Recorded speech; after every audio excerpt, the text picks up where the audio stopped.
Thank you.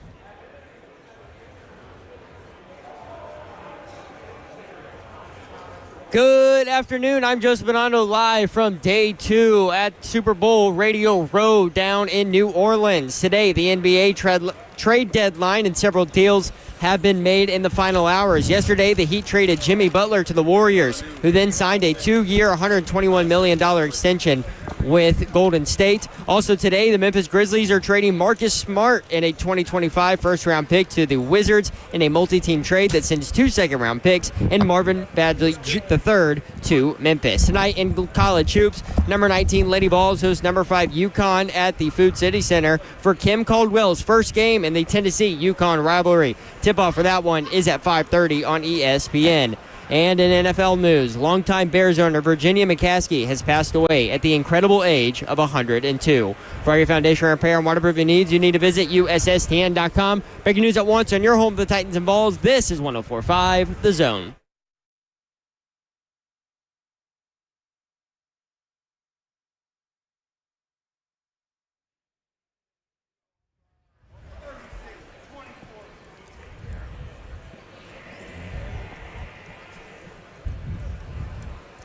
HL 104.5 The Zone. Brent Doherty with you on a beautiful day in the Music City. Hope you're having a great Thursday. Moving through Super Bowl week as we continue to broadcast live from Radio Row in New Orleans. Our Radio Row coverage brought to you by Low T Center and Rude, who is proud to partner locally with MJ Frick. Don Davenport is here, y'all. What up? What up, Babette? What's up, baby? What? Oh, maybe I can't hear the intro. Do we have the producer back there? What? You know what? I don't give a damn about my reputation. There she is. She's Babsy. Rod Slay is here. I'm in the building. Hey. I'm in the building. There we go. Oh, my God. We got, Ah, there we go. Oh, we're back. See, Zeph, this is what happens when you're not there to hold down, hold the ship down. Hold the what down? Ship. You said that word so I fast, made sure you there got to was scare a me. P in there. Don't you worry. You can watch the show live, YouTube, Facebook Live, Twitter, and Twitch. Twitch, please. The F&M Bank chat is open. You can talk with some of the members of the 3HL family there. And you can consume some of our video product and content online. 104.5 The Zone on YouTube. Ian Rappaport, our conversation with him is there. And Thomas Dimitrov, the former Atlanta Falcons GM who interviewed for the Titans general manager job, is there as well. And Basically Trey Wingo told us what he pitched to him, kind of. Yes, he did. That's what I I thought took it was from interesting. it. Also, Ian Rappaport, part of his discussion, a quote that stood out to me: I'd have a hard time finding a better front office in the league than what the Titans have put together. So hiring around a GM, they hired 2 former GMs. Zeph, you might want to work on this camera activity over here. Slay screwed it up again. Oh, man. Slay's 6'8". I don't know why this is so close to me anyway. That's exactly what I was going I'm tired to of getting say. the excuse, man. Slay It's is okay. 6'8". I keep on apologizing for it, but I ain't. Listen, I'm going to quit apologizing. I don't know. Well, I can't cut my knees off. No, that's true. I can't shorten them either. You'd be a lot shorter if you did. Look where I am. I'm sitting way over here, and look how close it is to me. I'm just saying, brother. For Okay. people listening, we have all the cameras so that everybody in the chat can see us. And our Zev has guests, this, and our guest, and Zev has this amazing setup where he has figured it all out to have cameras Yes. on every single person. And Slay keeps knocking us off. No, it's only when I turn around and try to just Slay, Put- you're supposed to put the shrink legs. as you get older. I see that.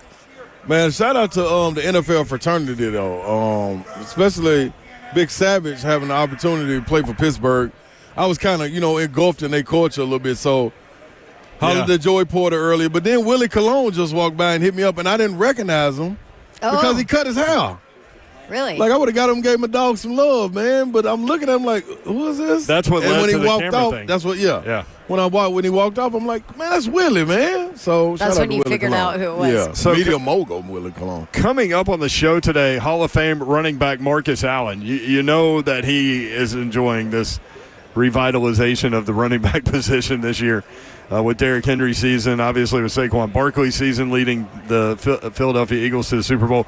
Marcus Allen will join us in the next segment. Aaron Schatz will join us, founder of Football Analytics. This guy went from baseball and studying the numbers. He said he's the biggest nerd in sports. When we were talking with him about coming on earlier, I think you're going to find some interesting stuff there at 3:45. Brad Hopkins, former Titan offensive lineman, at 4. Greg Cosell, 4:20. NFL matchup, NFL films. We'll ask him about some of his evaluation as he has started to dive into NFL draft prospects, and we'll do that at 4:20. Also, this game. Chris Myers, broadcaster who has called Super Bowls, World Series, Everything. Final Four, Daytona 500. Done some amazing interviews. Yeah, CVS list of things that he's done. Triple Crown. CVS receipt. Yeah. Okay, that's funny. U.S. Open. Masters. Yeah, you can just keep going. Like it actually doesn't stop with him. We had him on last year. He's at NASCAR? He's an incredible storyteller. And he's done some really big interviews. We'll talk with him. And former Titans running back Chris Johnson will join us at 5:20. So make an appointment there. Go ahead and set an alarm on your phone. CJ2K. CJ2K. He's got some ice around that neck. Only 9 guys can say that 2K. 2K, that's right.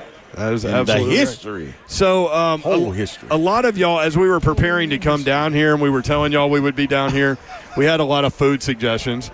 So last night we settled in on going to Manning's, but then the bartender at the hotel told us there's a place across the street. So if you don't like Manning's or it's closed or something for a party or whatever, Ernst Cafe next door. Ernst.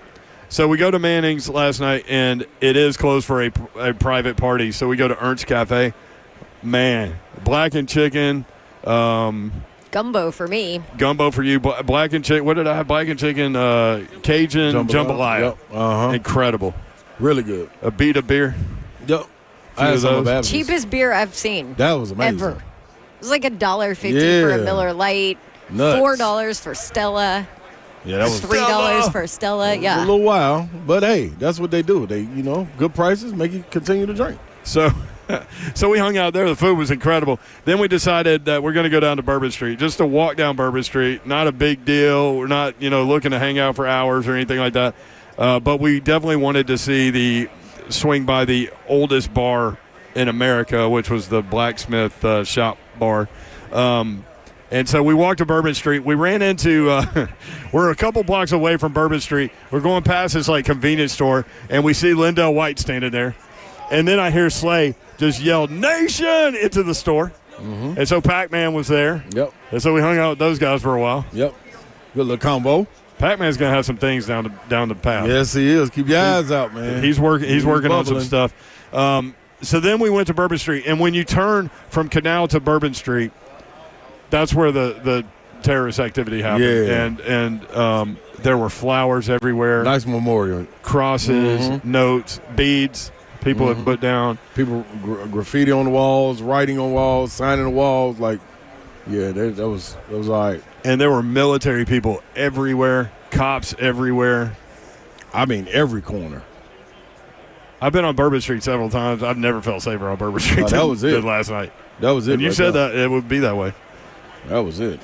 So then we passed the old Absinthe House, which Kirby got up and left, so we could tell. So Kirby wants absinthe, so we go. I've never had it before, so I was like, Kirby, order me whatever you get. And then your buddy Bobby Graham was like, this is funny. He goes, Brent, I'll do it if you do it. I said, I already said I'm doing it. And he's like, oh, I thought you were going to say no. He's like, I don't want to do it. Right. I'm like, no, you're in now. Yeah, y'all both joined in on that. So BG did it, and they put the absinthe in the glass. They put a strainer with a sugar cube over it, pour some water over the top. It's a process. Light it on fire. Yep.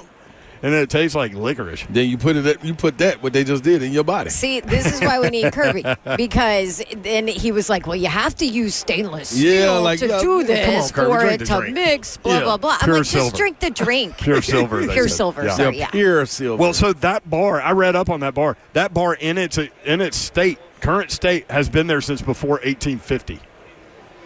Wow. The Absinthe House. And you can go back and find, papyrus writings about absinthe since 1500 BC. Oh, it's pretty crazy. That's nuts. So, anyway, had to try that. Then we went to Pat O'Brien's. There wasn't anybody in there. Nope. It was crazy. Empty nest. Well, okay, we were there earlier in the night. Oh, yeah, it was we like were 9 listen, o'clock. we were home by 10:30. Word? Yeah. I am putting video. I'm putting the video of Absinthe with Kirby talking because he always he's describing talks. everything. I am putting that right now on my Instagram. If you want to go check it out at Dawn Davenport TN, and I'll get Zeph to put it on her. Then we hit the oldest bar in America, very cool. Lafitte's Blacksmith Shop Bar, dating back to 1770. Mm-hmm. So what was interesting about this place, other than that, was we reached a part of Bourbon Street where there was no one on the street for like 2 blocks. Yes. And we had a debate, like, should we keep going? And BG said, we came this far. Yeah, we already here. It's Why going are to we be long to go stopping? back. Yeah. So it's one of those situations where there's literally no one on the street, and then you come up on this bar, and it's packed. Yep. And so we had a beer there. It's on the corner of Bourbon and St. Philip Street. Then we were so far down Bourbon Street that like cars could actually drive around, so we found a cab immediately and got back. So that was really fun. We rode by, what's the name of the big church? The big church. St. Patrick's Cathedral. Yeah. Rode by that. That was pretty cool. By the way, Zeph was involved in a purple drink. Yeah. He talked about that purple drink, so that's how I know the purple drink was doing what it was supposed to do. 'Cause he couldn't stop talking about He was like, drink. "What's in it?" I'm like, Yeah. "Everything." Yeah. He told the bartender, "This tastes like a purple slushy." He said, "That's exactly what it's supposed to taste like." Yep. And then all of a sudden, you're like, "Wait." Yeah. And then What did I tell you it was? I said, "Oh, that's night juice." and then Kirby befriended the cabbie. So They had a great conversation on the way back. So that was our night last night, and then back by 10:30. And we tried to pay with Kirby. That's true. All right, we need to go. Marcus Howlett coming up next, scheduled to be with us live at the table. We'll be back 3HL 104.5 The Zone.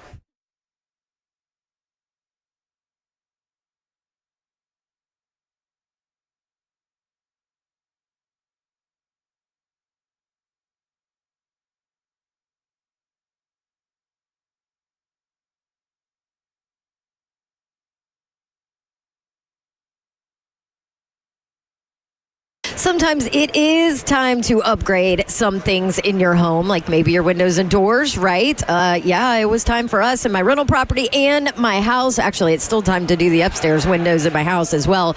But I did all the research for you. I found the best company, and that would be Pella Windows and Doors of Nashville. That is who you need to call. You might be surprised to learn how affordable replacement windows are from Pella Windows and Doors. Maybe you're going to have a big party this weekend to watch the big game, and you're embarrassed by what your windows and your doors look like. Go ahead and call Pella Windows and Doors of Nashville and let them help you out. And by the way, it's easy, super easy to schedule a free consultation. You can check out all their offers at PellaNashville.com or give them a call, 615-249-1910. And I've worked with Pella. We're going to give you a different Dawn deal every single month here.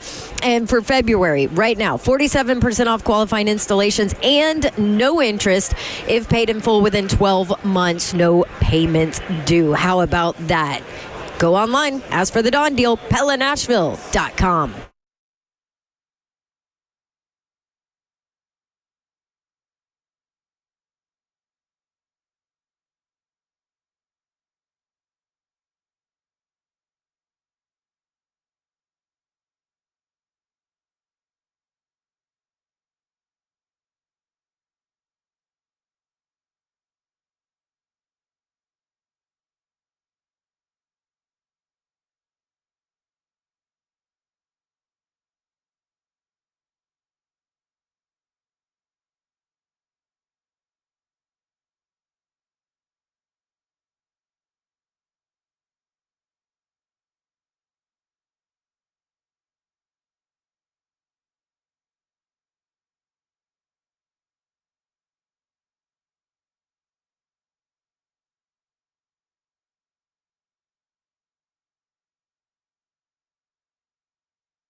I'm Marcus Allen. 3XL 104.5 The Zone. Brent Doherty, Don Davenport, Ron Slay with you, broadcasting live from Radio Row in New Orleans. In the Nolia, baby. What did you have to eat last night? I didn't even. You had a plethora of things over I there. had like the wings, 8 plates. honey sriracha. Honey sriracha. Yeah. I had some honey sriracha wings. You usually don't like hot stuff. No, so that's what I asked the lady, and she was like, "No, baby, those right there, it ain't that hot." I said, "So you know what? Yeah, let me go and try them right there. You know." So they was more sweet than hot, so which was cool. Then I had the hamburger steak, which was actually pretty good. You tried the gumbo too. He tried my gumbo, yeah. Yeah, Babsy gumbo was good. The chicken in the gumbo was good. I put a little ketchup on it. I was like, why? Yeah, why? I didn't mean to. Why are we doing that? We saw a shirt. You didn't need it. I didn't need it, actually. There were some interesting shirts that we saw in the windows as we walked down Canal Street yesterday, but one of them was, I need ketchup on my ketchup. I mean, that's me. I mean, I would have bought that for him. I didn't see it. Think about all the people that we had come on the show, and all of them talked about he loves sauce. Yeah. Yeah. Well, we saw some crawfish yesterday. You didn't want any part of that. I ain't never wanted none of them. I wish you would try it. No, man. There was an interesting shirt about Slimy. crawfish, too, that I can't mention on the air, but it was What funny. is that? I can't mention it on the air. But it was funny. Oh, yeah. Oh, the best listen. The best photo of the night. Babsy. She took the cake. Babsy took the cake. Can you show the people on the camera? Babsy, hold it up for everyone. I don't even know where My her camera camera's is. far away. Yeah. I know, but I think you can see it. Zuff was going to put it out on social media. I was like, Hey, man, that was perfect. Babsy, it was a guy holding a sign, and he was just sitting there kind of swaying side to side. Looking for tips. Yeah, looking for tips. And the sign read huge ass. So Babsy pointed at it like, hey, Babsy, you got to go take a picture. that is my perfect. sign. Yeah. Give it to me. Hey, that was dope. That was one of the best. You went all in shots. with that whole Yeah, she extravaganza, posed and too. everything. That was dope. And then Kirby had to tip for her. You know, another thing Babs was kinda running wild. into several things in a row that were like needed tips. Babs but was on the Babs roll. just wanted Well, to it's do it. New On the roll. Orleans. Yeah, that's very true. Very true. I mean, you can't like take a step without having to tip somebody for something. No, that's right. That's just how we Absolutely. roll. Oh, Absolutely. we got it. I do believe this is like a Hall of Famer. No, this is a real deal. walking up Hall to of our Fame. Look how table. good he Real looks. Hall of Look how Fame. good he looks, too. Yeah, he might. What is he? Might Look, go for a little sweep on the outside. I think he's eating gumbo. Oh, Gumbo or jambalaya or something. See, he said gumbo. There you go. Put a little ketchup on it. That's all. A little bit of ketchup. Who do we have here, Yor? Marcus Allen, Hey, Hall of Fame running back, college football Hall of Famer, NFL Yes, Hall sir. of Famer. And Dr. Christian Gavignano is also going to join us. So, Kirby, this is where you need to give your headset. we Sorry, talked, this is live on air. we talked about what was going to happen, but, you know. These lovely people are going to sit down with us right now as we get them ready. But, Marcus Allen, one of the great running backs, obviously, in the history of the sport. 10th pick in the 1982 draft. Super Bowl champion, Super Bowl MVP. MVP in 1985 of the entire league. 6-time Pro Bowler, Heisman Trophy winner. Marcus All the Allen joins things. us at the table. Marcus, what's up, man? How are you? I'm doing well, guys. Thanks for having us. Appreciate you guys. And Dr. Christina Gavignano is Yes. with us, too. I call her the Barry Sanders of doctors. oh, okay. That's not She's bad. That's high praise. I'll Yeah, take it. very. I'll take that. It's a beautiful thing. Yeah, Yes. she's doing some great things, guys. So is one of the best running backs in the history of the sport. Is that, like, your favorite guy? Yes. It is. Oh, absolutely. We love Barry. So what was it about his Well, game? the running backs actually like each other, unlike the wide receivers. We're not. Trying It's to funny how that works. We're not trying to jockey to see who's the best. We actually like each other. We don't, We're secure for that shoves. So one of the great short game running backs of all time also. I'm curious with all this tush-push stuff going on. Like if you were in that offense, like that Eagles offense. I was just asked about that, especially when you run the ball down there and they give it to somebody else. Like, I'm always a firm believer. Listen, whoever ran it down there, give it to him. Yeah. Or the quarterback just takes it and you've got to push him into the end zone. Oh yeah, that's no fun. And it's not like basketball; you don't get an assist. I probably would have had, A little pushback on that one. Well, yeah. I mean, I was known for some, stirring up the locker room a little bit. What do you mean? Tell us stories. Those days with the Raiders, man, that was an incredible run, incredible roster. There you go. Right in. Hey, I'm looking for it. Here's your opportunity. How much fun was that, man? That time period of your life. It was great. I felt like I came along at the right time when football was really football. Played with some of the greatest characters of all time, Lyle Alzado and great Ted Hendricks and, just people like that. Art Shell, Gene Upshaw, when I first, I called them 15 and 16. That's what the year they were in when I arrived as a rookie and stuff. So it was just great. And then played against some great players like Lambert and things like that. Football was really football. The rules have changed. I think certainly for the better, but I just felt like I came along at the right time. We're in Nashville, and so Amy Adams Strunk is the owner of the Titans, and she never speaks publicly. You had a different situation with your owner. Do you have any Al Davis stories for us? How involved was he? Al was, listen, I give Al a lot of credit, though. He and I didn't get along, and I won't get into that. Get along, rather. I won't get into that, but he was, listen to him, he lived and died it, dude. That was his, football was his baby. And there was not a stone that he would not, look under. He was, he was a genius when it came to football and personnel and stuff like that. It really was. Putting together rosters. Yeah, he converted a lot of guys. Todd Christensen, for example, was a guy that was a running back. He turned him into a great tight end. One of the best tight ends that ever played and stuff. So he, the whole AFL, NFL, bringing in certain talent, and he created the whole dynamic of the mystique with the Raiders and the speed and everything else. And he had a bunch of characters. He had 49 different personalities, that he brought in. Didn't try to make guys, be alike. He wanted 45 different personalities that came together for a common cause. So the Raiders were unique and different, and I actually, love playing for them. As you talk about it, I can't help but think, could you imagine that group in today's world where everything is so out there? No, it would be terrible. It was one guys would, the George Atkinsons of the world and Jack Tatums and stuff, they would be fined so often that they would, they would be missed, they would miss an entire season. They played the game completely different. Ronnie Lott couldn't have played today, it was a different game. And then even from a running back standpoint, the game was played in the phone booth.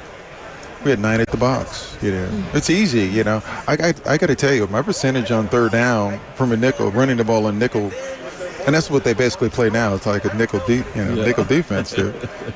My percentage was like almost 100%. We convert 3rd and 10 when they thought easily. Smash mouth, get on. Right. And our linebackers were like, at the very least they were 245. Yeah. So how much fun have you had watching the sport this year with the revitalization of the running back? Derrick Henry's incredible year in Baltimore. I've never bought into the. First of all, I think I'm going to be critical of the running backs, right? And I really am. Okay. And just from this standpoint, what we witnessed this year, just in college football, with Travis playing, almost 100 plays a game? Yes. Mm-hmm. And for guys to play 2 plays, make one long run and say, dude, you had a quarterback. You're diminishing yourself. Right. You had a quarterback in Indianapolis that took himself out of a game. Well, okay. And then, I'm just going to stick to the running backs. Right? But I'm just saying, that's what's amazing about Travis Hunter. Well, that's my point, dude. Listen here, honestly, at 20-something years old, you should never get tired. I don't get that. And so they've created. They've lessened the market themselves. But also, I think there's a lot of teams out there that have to try to run a particular offense and don't have the quarterback that's a dual threat. So why would you respect the quarterback ever going to run the ball when he moves slower than the Statue of Liberty? You know. So I feel bad for the running back that's on that team. They're trying to run that system. It's like they're not believing in you. Dude, thank you, dude. Lamar? Oh, my gosh, dude. If you don't respect him, 80 yards, he's gone. Same thing with Jalen, right? Yep. Which opens up for the running back. Right. So it's like, anyway. Dr. Christina Gavignano with us as well. You guys are doing so much work in CTE. Tell us about what you're finding, your partnership with Marcus. Sure. What do you have going on? We're at Emory University in Atlanta. And what I do for a living essentially is inventing drugs that modify the immune system and can bring down bad inflammation that's persisting in your brain that causes disease and help promote the good inflammation that causes tissue repair and really lets you get better. And so we're working on drugs in phase 2 and phase 3 clinical trials to be able to do that across diseases. We've had great success with acute COVID, a drug that I invented. We set a speed record to be fully FDA approved for acute COVID, and it's now been taken by more than 3 million people worldwide. Wow. So we're very proud of the fact that it's helped a lot of people. And we're also in phase 3 for long COVID because we know inflammation drives a lot of the symptoms we see. And so really it's this underlying idea that inflammation causes a lot of diseases. So we're taking what we learned from these other diseases, applying it to the brain, and we're moving forward in the hopes and belief that we can have an impact here with respect to therapeutics for CTE, which is something that's novel and we really hope can help people. How close are we to making significant progress with regard to the CTE? We still don't have a way to diagnose CTE when someone is alive. But we are starting to see now in the literature from Johns Hopkins and others that inflammation can be measured and seen with MRIs and blood work that strongly correlates with severity of CTE. So that's really a bridging stone for us to build these clinical trials, to have the therapeutics that we're looking at to specifically block that and then help mitigate it and even reverse it. So I think we're making significant strides, and we've got to keep talking about it and moving forward together. Dr. Christina Gavignano and Marcus Allen. The Barry Sanders, I'm telling you. The Barry Sanders of doctors. Right. Emory, they're leading in neuroscience, pharmacology, sports medicine. They're just doing a fantastic job. And I'd like to think we're getting close, though, right? The therapeutics of the trials have been, promising. Yes, the trials have been very promising. That's what's really important, though. Inflammation, as she said before, is the key and stuff. And so she's been working on it, and I have no doubt that she's going to, It's our life's work, my friend. She's going to find it, yeah. And so what's difficult for me is to notice changes in teammates over the years and stuff like that. Guys that you love, And it's difficult, right? I had 2 concussions and stuff, and lucky that haven't shown any signs of anything like that. But I had my second concussion was a really sort of a bad one, if you will, right? My first one was in college. I dove over the top, and you expect somebody to hit you, but nobody did. And I just did a somersault and landed on the AstroTurf in the back of my head, like a boxer does, hit the canvas and stuff. And my second one was, I went to cut a guy. I guess I hit his knee, knocked out on impact. But as I always told my mom, don't worry, I'm always going to get up. So I instinctively stumbled up, and I fell all over the place, and they came and grabbed me, and then they put me back down on the ground, and then gave me smelling salts.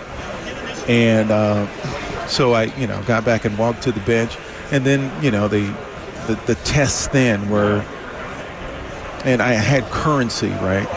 I never got hurt, so if I told them I was fine, they believed me, right? So, but the tests were, how many fingers you got up? Yeah. And I never cursed at the medical staff, and I told them, don't ask me that dumbass question. I got 2 fingers up. Well, what year it is? I know what damn year it is. Yeah. Don't ask me that dumbass question. Yeah. So they're like, oh, he must be fine, right? Right. Yeah. So I went and stood next to the coach, Tom Flores, and I was like, look, all right, coach, I'm ready to go back in. He looked at me, and I looked at him, and he says, you ready? I said, yeah. So I ran back in, line up in the proper place in the huddle. Then they called the play, line up in the proper formation. Then I tried to go fast. My head just started spinning. And then I remember just going back to the bench, and it was early third quarter. And I faded to black. Wow. I became cognizant in the fourth quarter, right? So there was a whole quarter completely missed. And I asked the guys what I was doing on the sidelines. They said I was laughing, right? So I played, I guess, the game since I was 10 to, 37. So I had 2. So I'm very, very fortunate. Played the game hard too, but Yeah, you did. Yeah. it is something that we have to concern ourselves with. Not only, we even talked about soldiers as well. Yeah. So it's far greater than just sports. So we're trying to bring some solutions. Christina is, and Emory, they're trying to bring some solutions that will certainly help impact people in a very, very positive way. Solution's a great word for it. Marcus Allen and Dr. Christina Gavignano, thank you guys for the time. Appreciate it. Thank you You guys. too. Yeah. Honor. Appreciate it. There they are. Marcus Thanks, Allen Barry. And Thanks, Dr. Barry Sanders. Thank you, sir. Gavignano. The Barry Sanders of doctors. How about Yes. that? I love it. Well, in the small amount that she spoke to It's us, gonna stick. I agree. Yeah, it's gonna stick. How about Marcus's point about the running backs have done it to themselves? Yeah. Appreciate you, sir. Thank you. basically. Thank you. Yes. Thank you. Thank you, Barry Sanders. You know what he was basically saying? It's soft. Yeah. Players are soft nowadays. They can't handle it. Hey, Now, I will say this, though. I didn't do that. I'll say this, though. It's a different game, too. Players are bigger, stronger, Yeah. faster than ever before. I just haven't heard somebody that played the game as well as he did say that about the yeah. running back, the kind of deceleration of the running back and the importance of the running back, let me say, financially and all those things. For him to say that, though, like they've diminished the running back position, I thought was really interesting. They've done it to themselves. Yeah, and I think it's because of the motor. And then it's also, I think, to an extent, allowing the analytics to get involved. Like, to understand, like, a two-back system, they're thinking it's keeping them fresher, you know what I'm saying? But, like, with somebody like Marcus Allen, like, would have to drag him off the field to go get somebody to sub in for him. And he would have been telling the guy coming in, hey, dog, get back out. I'm cool. What's interesting Get back out. about that point is, and we didn't get a chance to get there, that was my next thing that I wanted to know, was Marcus dominated, right? You know, he's an obvious Hall of Famer, Yep. and then they bring in Bo Jackson. Right. And so they're going to that little system Yep. that you're talking about and that 1-2 thing. And Bo Jackson was such a shooting star, Yeah. you know? And so, But you still saw them in the backfield at the same time, too. that's true. And part of that is because Marcus was like the first real, like, catch guy, Yep. too. And then Roger Craig also. Yep. But man, yeah, he could catch the ball out of the backfield for sure. He was the first, I think he was the first running back, 10,000 yards rushing, 5,000 yards receiving. You see them big old hands right there when you shook your hand. So he didn't have to Makes come sense. out ever. Yeah. And so Yeah. you did have the ability to go get a Bo Jackson Yep. and play them both at the same time. That's right. That was interesting. And how about that? She was like, I developed a drug that 3 million people have taken. I mean, Oh, okay. cool. What did we do What else? today? What else you gonna do out here? in Meanwhile, life? hey, that's cool and all, but we went to the Absinthe Right. House last night. That's right. Mic drop. You should have been with us. Pure silver. We saw pure silver turn sugar into a drink. We walked Bourbon Street. How about Yes, that? we did. Yes, we did. We also hit your bar, the oldest bar.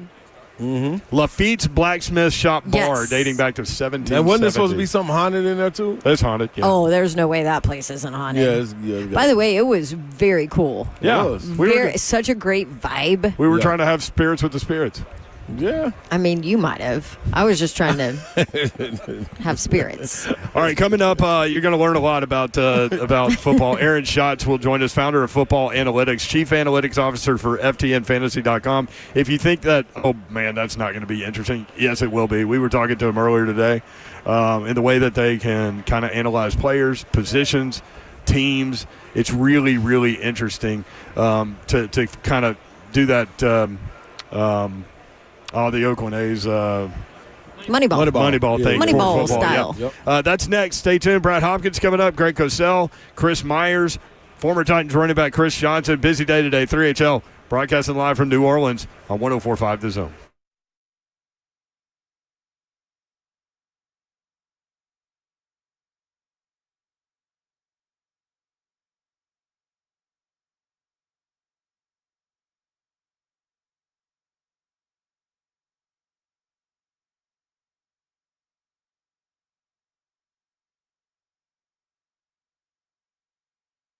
If you are often feeling tired, lacking motivation and drive, gaining weight, or noticing a loss of muscle mass, these could all be signs of low testosterone. Don't wait. Find out. At Low T Center, they make it easy to get your levels checked. It's just a simple test, and with their on-site lab, you'll get results back right there. Low T Center is not a typical doctor's office. Their physicians specialize in treating low T, I should say, with testosterone replacement therapy or TRT for each patient. The experts at Low T Center have more than a decade of experience helping patients, and super important, their personalized treatment plans are optimized for each patient. These are not just basic standard treatments. For current patients, Low T Center offers you a $150 referral credit for each new patient that you refer. And at Low T Center, you can also get your health evaluated for treatment with prescription GLP-1 weight loss medications. So get back to your best. Go to lowtcenter.com to book your appointment. That's lowtcenter.com. Low T Center, reinventing men's healthcare.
Looking for the place to watch the biggest game of the year? Scoreboard. Opry is gearing up for the best party in town to end the football season. You going Philly? You going KC? If anyone's guess, it is anyone's guess. But one thing's for sure, the game on Sunday is at 5:30. Come to Scoreboard and watch it on their 10x10 screens on Stage 45. Plus, TVs all with full sound around the huge heated deck so you can catch the action wherever you sit. Indulge in their beer bucket, bushwhacker, or food specials. And it just so happens to be National Pizza Day, and they are celebrating by featuring their pizza fries all day long.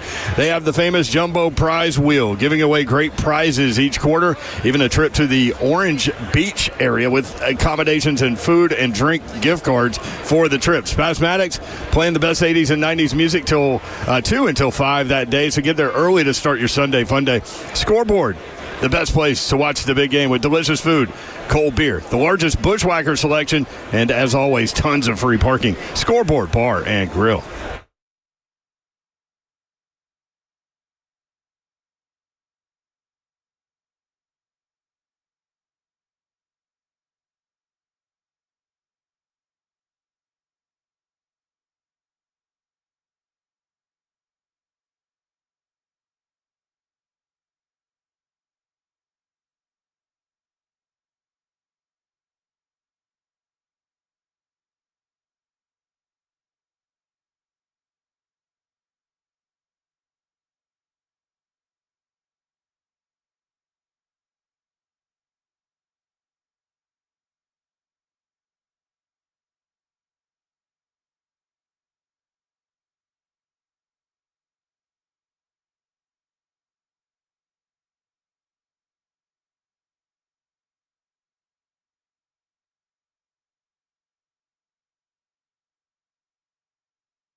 3HL 104.5, The Zone, broadcasting live from New Orleans at Radio Row. You can tune in all week as we have special guests for you. Radio Row coverage is brought to you by Low T Center and Rude, who is proud to partner locally with MJ Frick, Brent Doherty, Don Davenport, Ron Slay. We're going to talk some numbers with you. Aaron Schatz joins us now, regarded as the founder of Football Analytics. We'll get into that. It's an interesting story. And Chief Analytics Officer at FTN Fantasy. Aaron, welcome. How are you? Hey, I'm good. I'm really enjoying New Orleans. As far as I am concerned, they can have the Super Bowl here every time.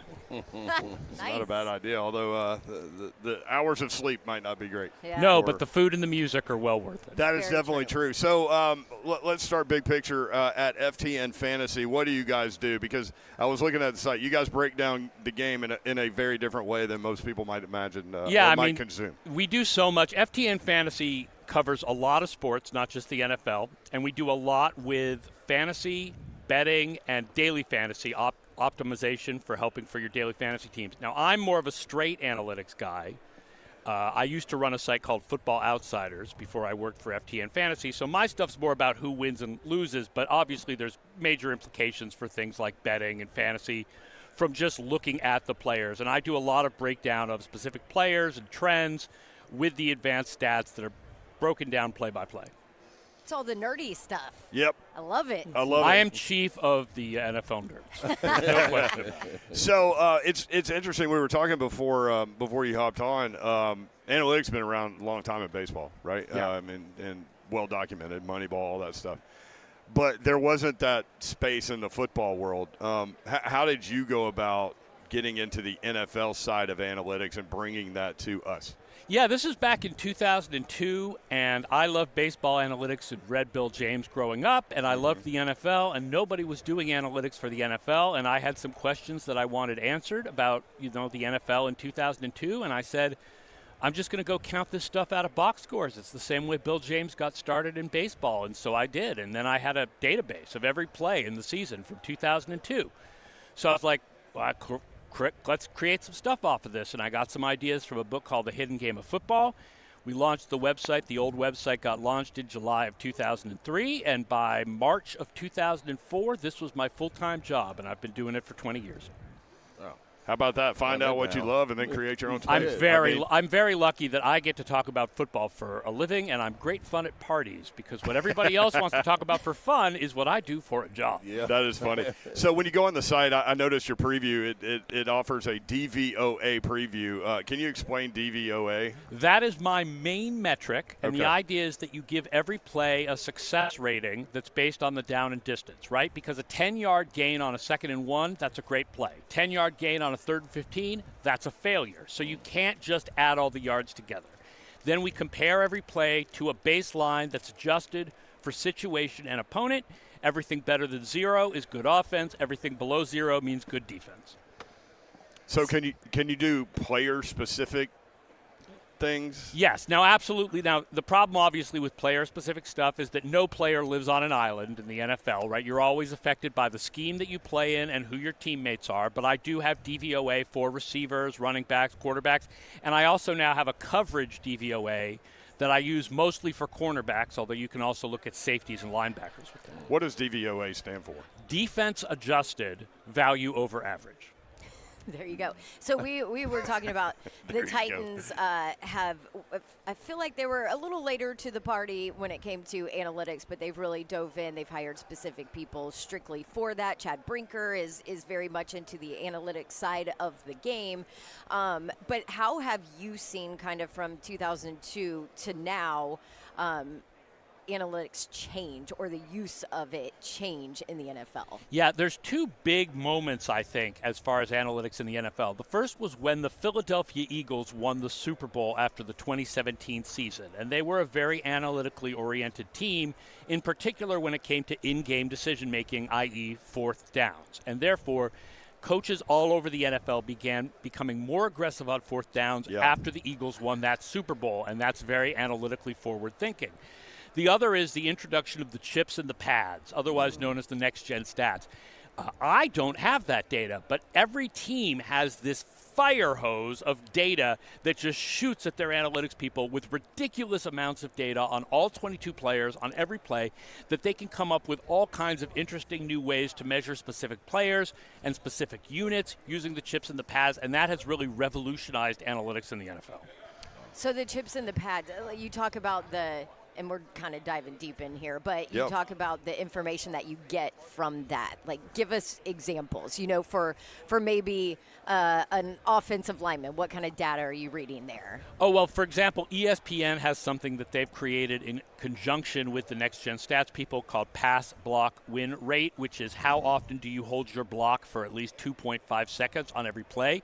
They can measure how close the pass rusher gets to the offensive lineman and how long the offensive lineman holds their block, and therefore they can use that to measure not just individual offensive linemen, but total, offensive lines as a whole, including the blocking tight ends and the blocking running backs and so forth. God, so cool. Yeah. Does it always match up as far as performance goes with the analytics of it? Not always. There are teams. I mean, for one thing, I think one thing we've learned doing analytics over the last 20 years is that offensive lines have more to do with running success than you would think, and less to do with passing success. Quarterbacks often take their own sacks. But then even then there are differentiators. Like I was talking to a guy from Denver yesterday. Denver was number 1 in run block win rate, but 24th in my DVOA ratings for running because their running backs were just not getting into the holes. But the blockers were doing a great job. You can't blame the blockers, right? Yeah. Okay, so do you have any Titans nuggets on analytically on anything? I mean, Obviously, the offensive line is an issue. Yeah. The quarterback is an issue. The team has a lot of issues. That's what happens when you get the first pick. Special teams were a big issue this year. It was one of the worst special teams units that I've ever measured, which itself is sort of interesting because Stonehouse was so good as a rookie. Yeah. But the coverage is punt coverage is. I don't blame him. The punt coverage was really bad. So, I mean, obviously it's a really hard decision what to do with the first pick because the sort of sense from analytics is when you have a shot at a quarterback, you need to take a quarterback. And listen, Levis, I think after a couple years we've learned that he's not the guy. I'm sorry, he's charismatic and you want to believe in the arm has a lot of strength, but he's just not. The efficiency is just not there. When you have the number 1 pick and there's a quarterback, you've got to you even have to reach for the quarterback. Like I realize that people don't think of Ward and Sanders as good as the quarterbacks that were taken last year. Right. But that position, as far as positional importance, is so important that you've got to take that. You've got to take that chance. The only reason that you might debate that would be, what can Travis Hunter do? Is Travis Hunter more than one player? Because then Travis Hunter might be as valuable as a quarterback, and that's an interesting question. So almost from an analytics standpoint, too, you kind of look at him because I've argued, okay, he's not the best, corner in the draft. He's not the best wide receiver. Right. But what if you have a wide 1? receiver that you can also make him your dime cornerback in 3rd and 10s? Right. And he's good at that. Does that give him more value? What's the value of that? It's an interesting question that I'm sure the Titans analytics department is working on very heavily. So how do you look? Does it change if you flip that and make him a corner with packages at wide receiver? I think, interestingly, I think it changes for him because wide receivers are frankly paid more than cornerbacks. Right. And if I was Travis Hunter and a team gave me the choice, I would rather play wide receiver for my own financial gain. Right. That's why I keep trying to figure out what he wants to do, and that's always my argument. Yeah. I mean, that's life. Follow the money, right? Yeah. That gives you the answers. Well, really interesting stuff, Aaron. Really appreciate you hopping on. Chief Analytics Officer at FTN Fantasy. Check those guys out. I do want to know real quick, who tests off the charts for you when it comes to analytics? Has there been a team where you've been like, golly, like that? This year's Ravens. The last 2 years, the Ravens in the regular season have come out as one of the best teams I've ever measured. Wow. It's kind of crazy. Historically, the most clear example of a team that's going to be a championship team is that they play other good teams and they destroy them. And that's what the Ravens have done in the regular season. for 2 straight years is that they have played other good teams. I mean, they beat Houston 31-2. I realize Houston was not the best team, but that was a good team. Yeah. They beat Buffalo 35-10 Yep. in the regular season. That's not a close win. That is a domination. Yep. So the fact that the Ravens have not even made it to the Super Bowl in the last 2 years is a little nuts. FTNFantasy.com. Aaron Schatz, our guest. Thank you, Aaron. Great stuff, man. Really interesting. Thank you a lot. By the way, use code EARLY15 to get a subscription discount at FTN Fantasy through the Super Bowl. FTNFantasy.com. Early 15. There you go. Thank you, Aaron. 3HL. Aaron. More next. 104.5 The Zone.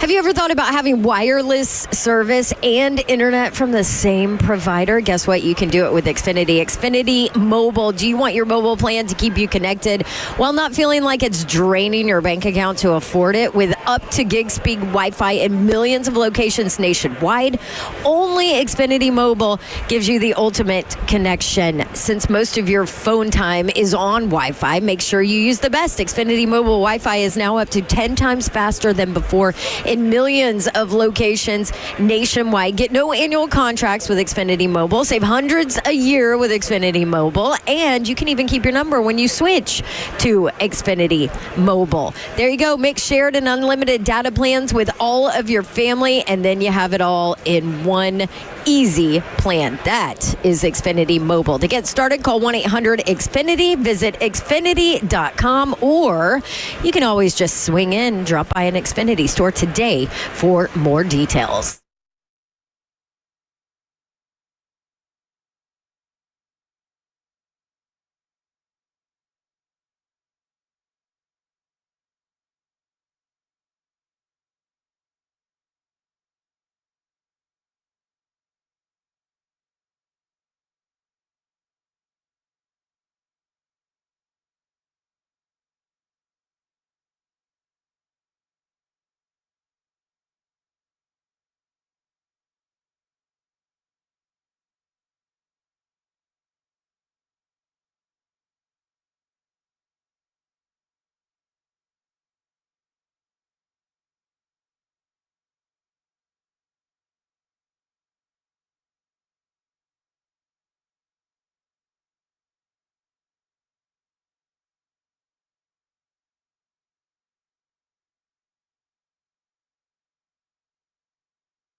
Good afternoon. I'm Joseph Bonanno live from day 2 at Super Bowl Radio Row down in New Orleans. Today, the NBA trade deadline and several deals have been made in the final hours. Yesterday, the Heat traded Jimmy Butler to the Warriors, who then signed a 2-year, $121 million extension with Golden State. Also today, the Memphis Grizzlies are trading Marcus Smart in a 2025 first-round pick to the Wizards in a multi-team trade that sends 2 second-round picks and Marvin Bagley III to Memphis. Tonight in college hoops, number 19 Lady Vols host number 5 UConn at the Food City Center for Kim Caldwell's first game in the Tennessee-UConn rivalry. Tip-off for that one is at 5:30 on ESPN.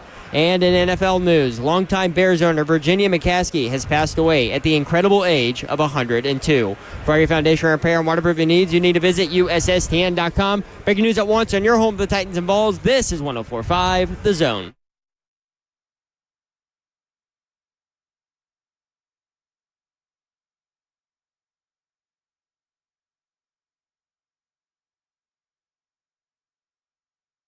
Welcome back in, 3HL 104.5 The Zone, hour number 2 on a Thursday afternoon. Britt Doherty, Don Davenport, Ron Slay with you. Our coverage at Radio Row in New Orleans in advance of the big game coming up this weekend. Our Radio Row coverage brought to you by Low T Center and Rude, who is proud to partner locally with Roscoe Brown.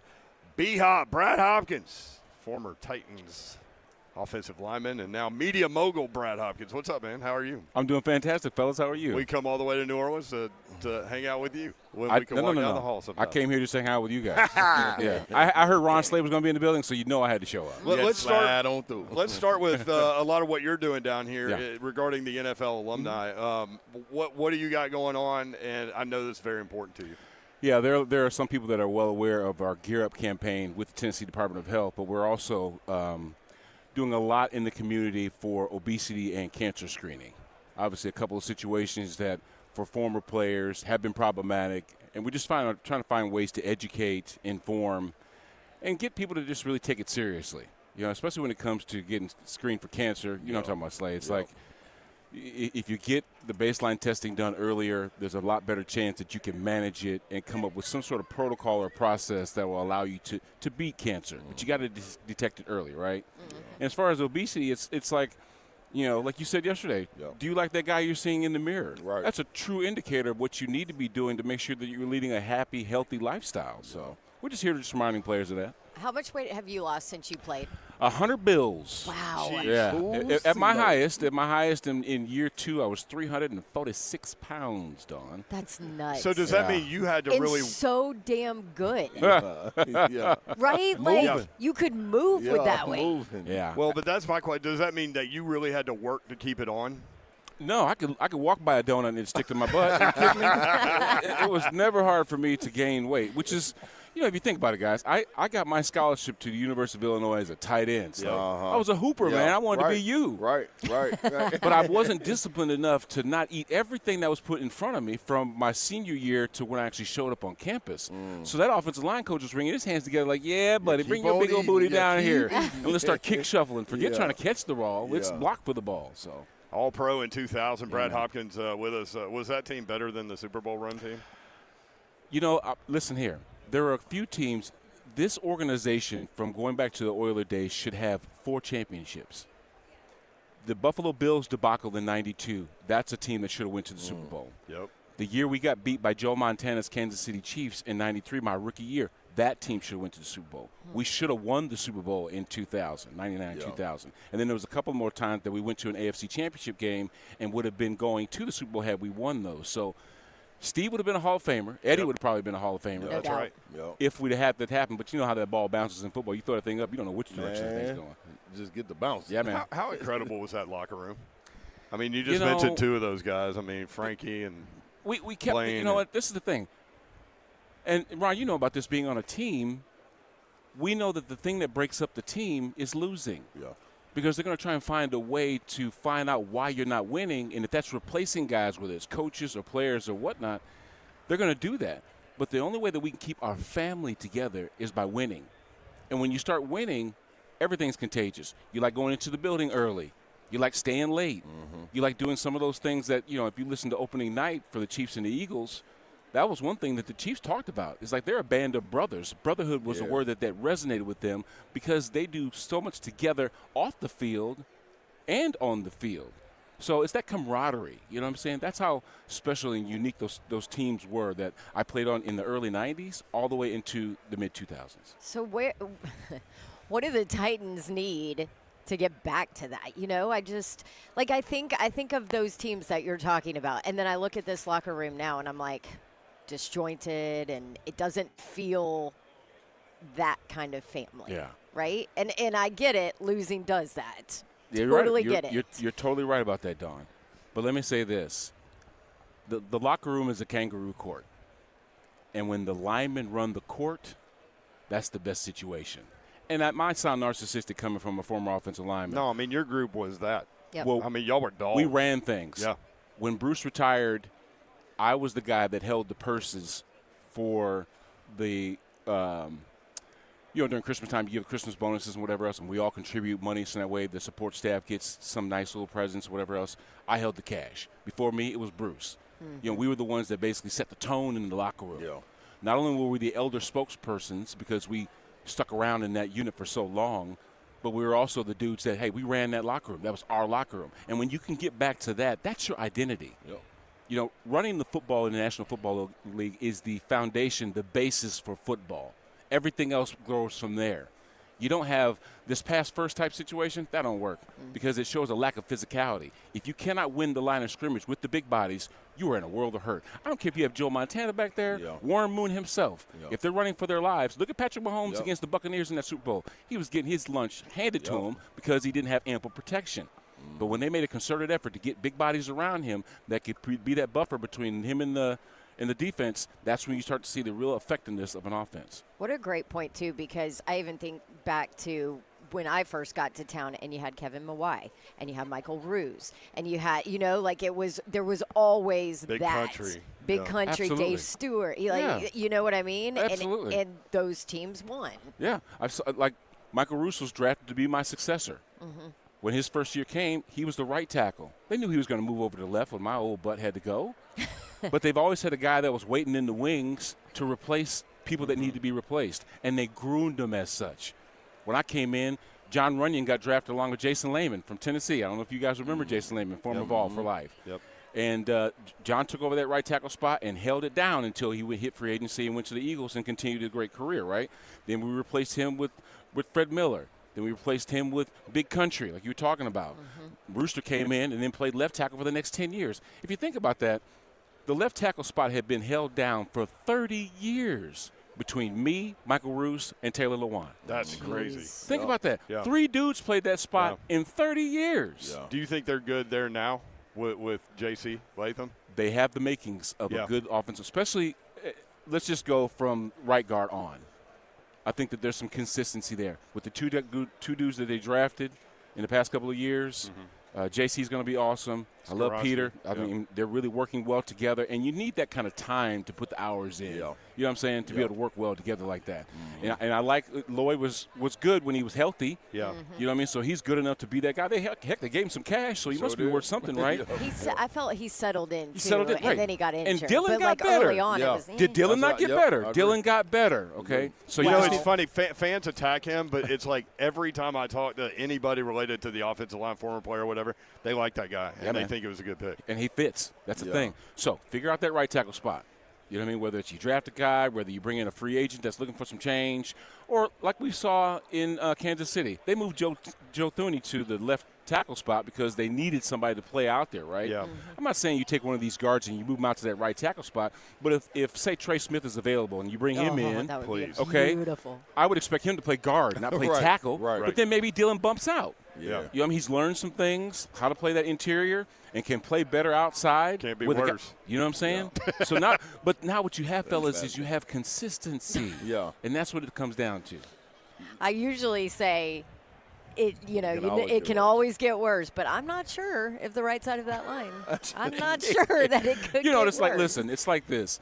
It's like you're trying to protect your house. Yeah. But you got no back door. Right.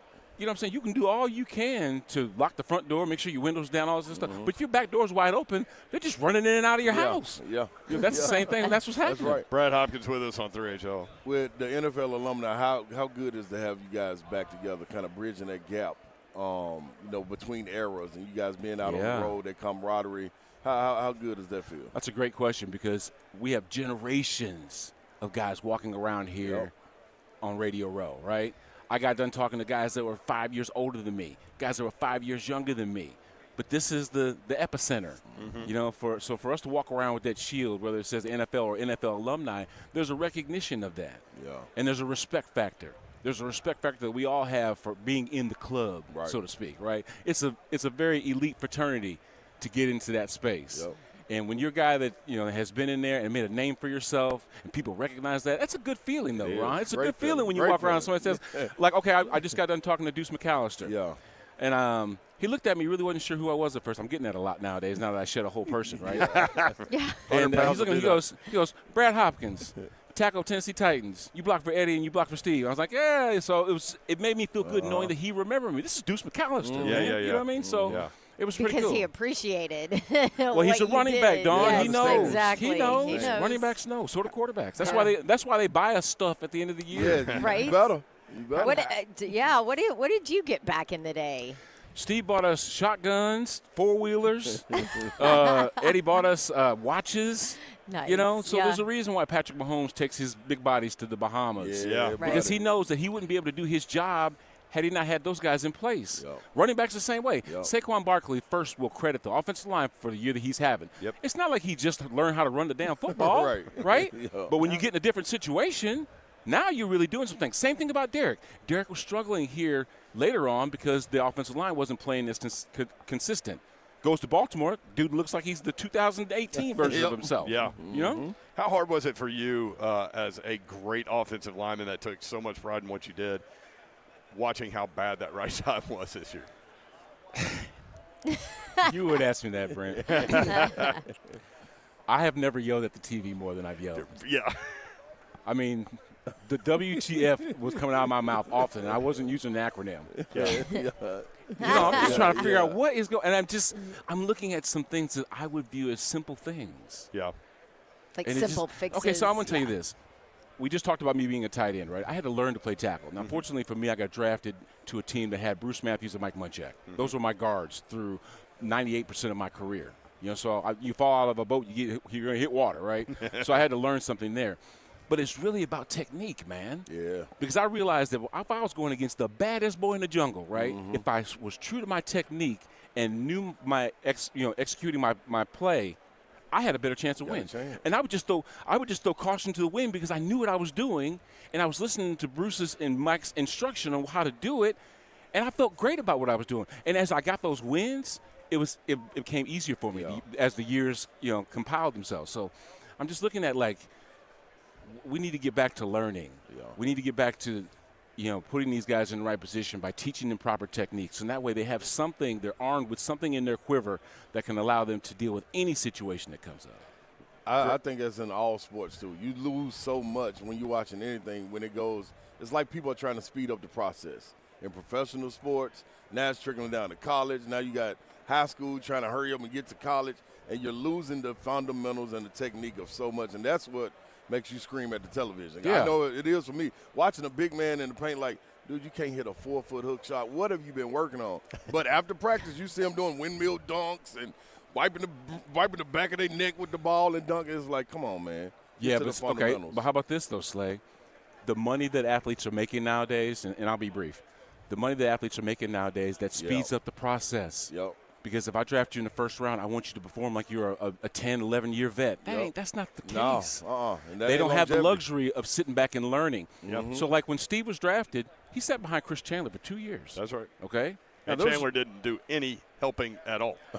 We had some 8-8 seasons, but what it did was it gave Steve the luxury of sitting with. I did avoid that. It gave Steve the luxury of learning from his offensive coordinator how to basically be a good professional. So that way, when they basically called on him and tapped him on the shoulder and say, "Hey, this is your team now," he was better equipped to do that. Right. That's not a luxury now. Right. So if you throw Steve, for example, into the mix in year one, he doesn't have the success. He probably doesn't get the second contract. He's somewhere else. And he might have been baptized by fire, and Yeah. that might have messed up his psyche. Yeah. Man, I can't do this, because you're struggling so much. Or you just learn. Like me, I got thrown in there, right? Yeah. I took my lumps, but I also, had some wins that gave me the confidence to keep going.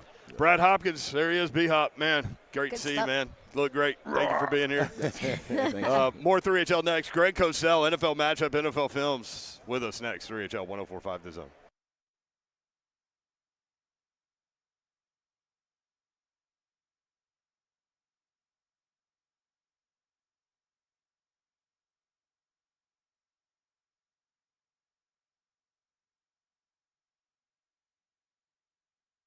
Homeowners, it is time to start fresh in 2025. Yes, Loan Pronto is here to help you take control of your finances by lowering your house payment and consolidating that nagging debt. Did you know 9 out of 10 borrowers get a better deal by calling Loan Pronto? I found that out when I used them a couple of years ago to do exactly that. Loan Pronto has some of the most competitive offers for refis, debt consolidation, and purchase loans starting in the low fives. When we're talking APR. If your current rate's over 6%, don't settle for paying too much. Go ahead and start the process at loanpronto.com. Lock in a lower rate today, close in as little as 2 weeks, and you don't usually need an appraisal. You can even skip your next 2 house payments, by the way. Fast, easy, hassle-free. I can attest to that because we used Loan Pronto, put together an awesome backyard project that we will be utilizing probably this weekend for the big game. So call now, 615-499-5780, loanpronto.com at 615-499-5780. Loan Pronto, Equal Housing Lender, NMLS 1661781, subject to lender approval, NMLSconsumeraccess.org.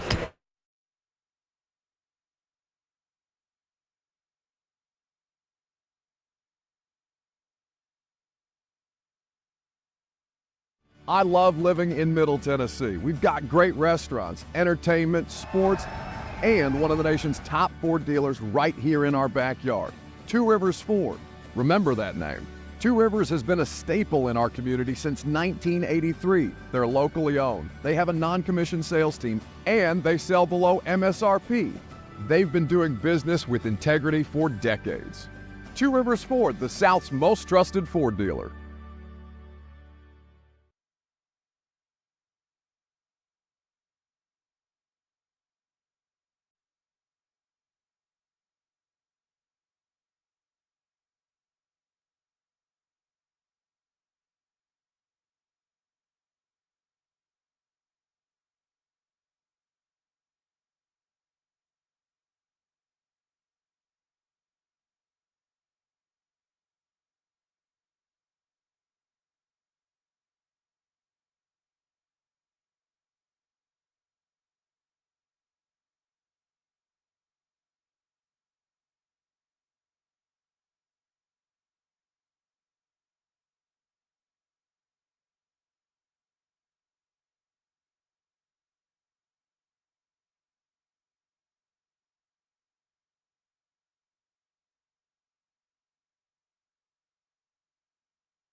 3HL 104.5 The Zone. Britt Doherty, Don Davenport, Rod Slay.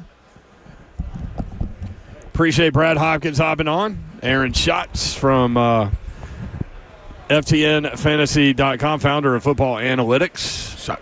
Coming up a little bit later, Chris Myers, incredible storyteller and broadcaster at 5 o'clock. Former Titans running back Chris Johnson, CJ2K at 5:20.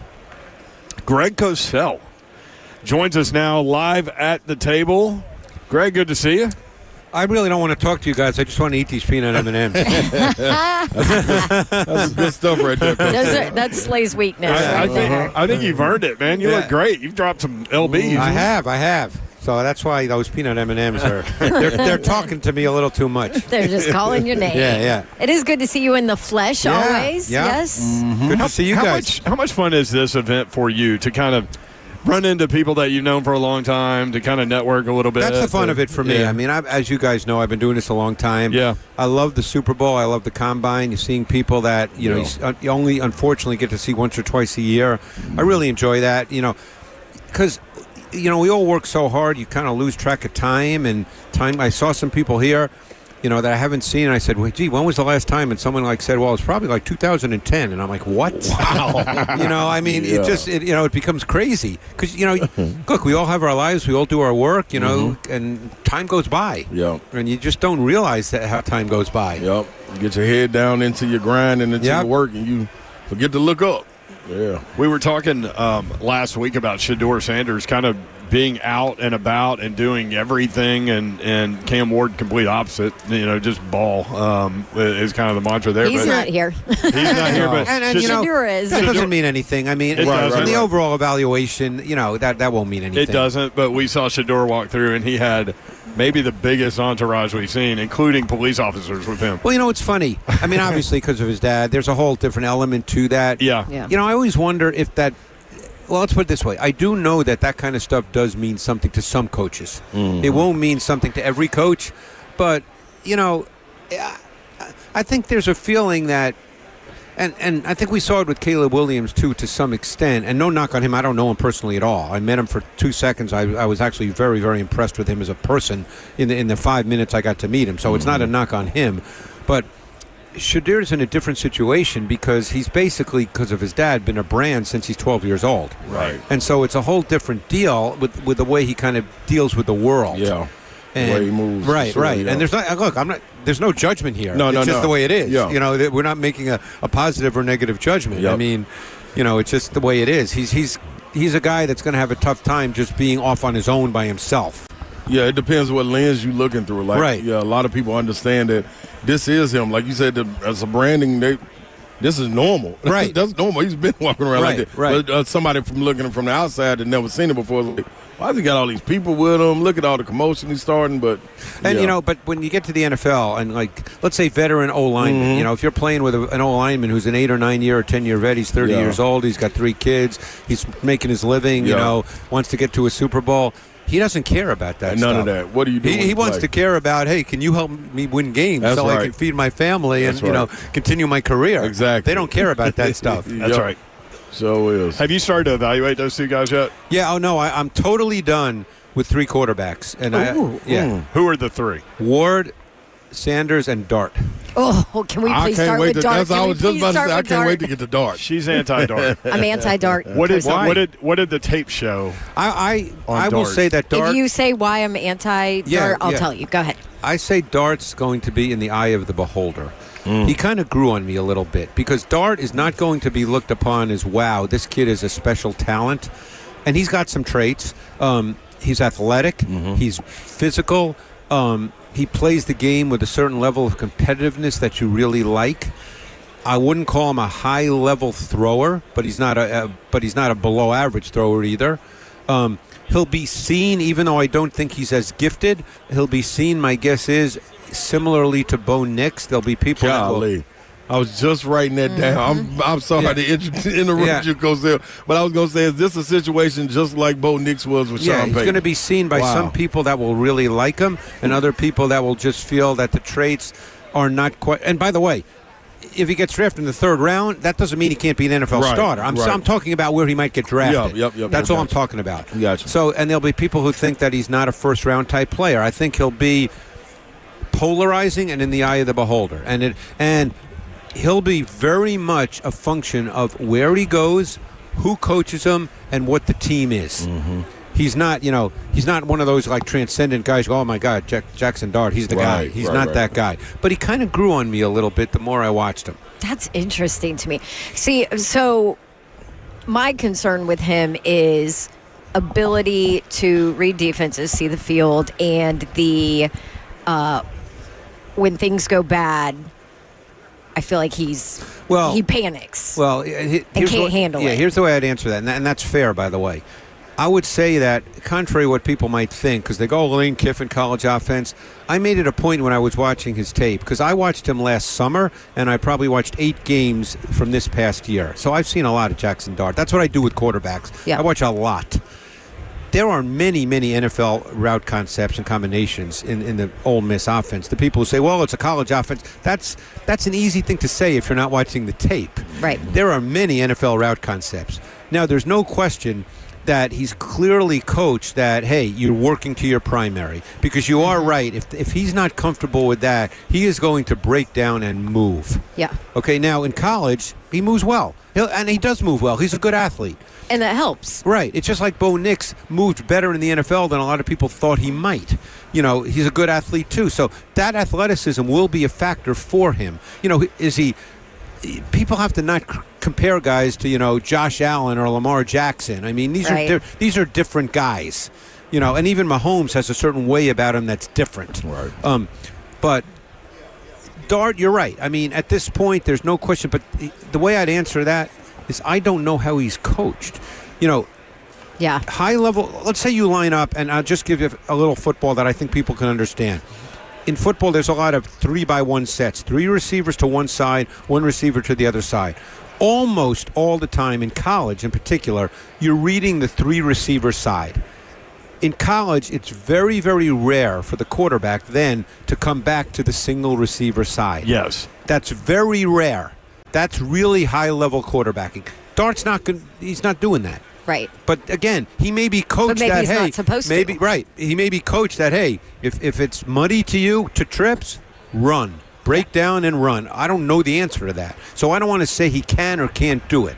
That's just what it looks like to me, right. too. Yeah. That's what it is. But right. you know what? I'm going to be honest. I didn't like Bo Nix either. Now, part of that was probably part of my, like Auburn.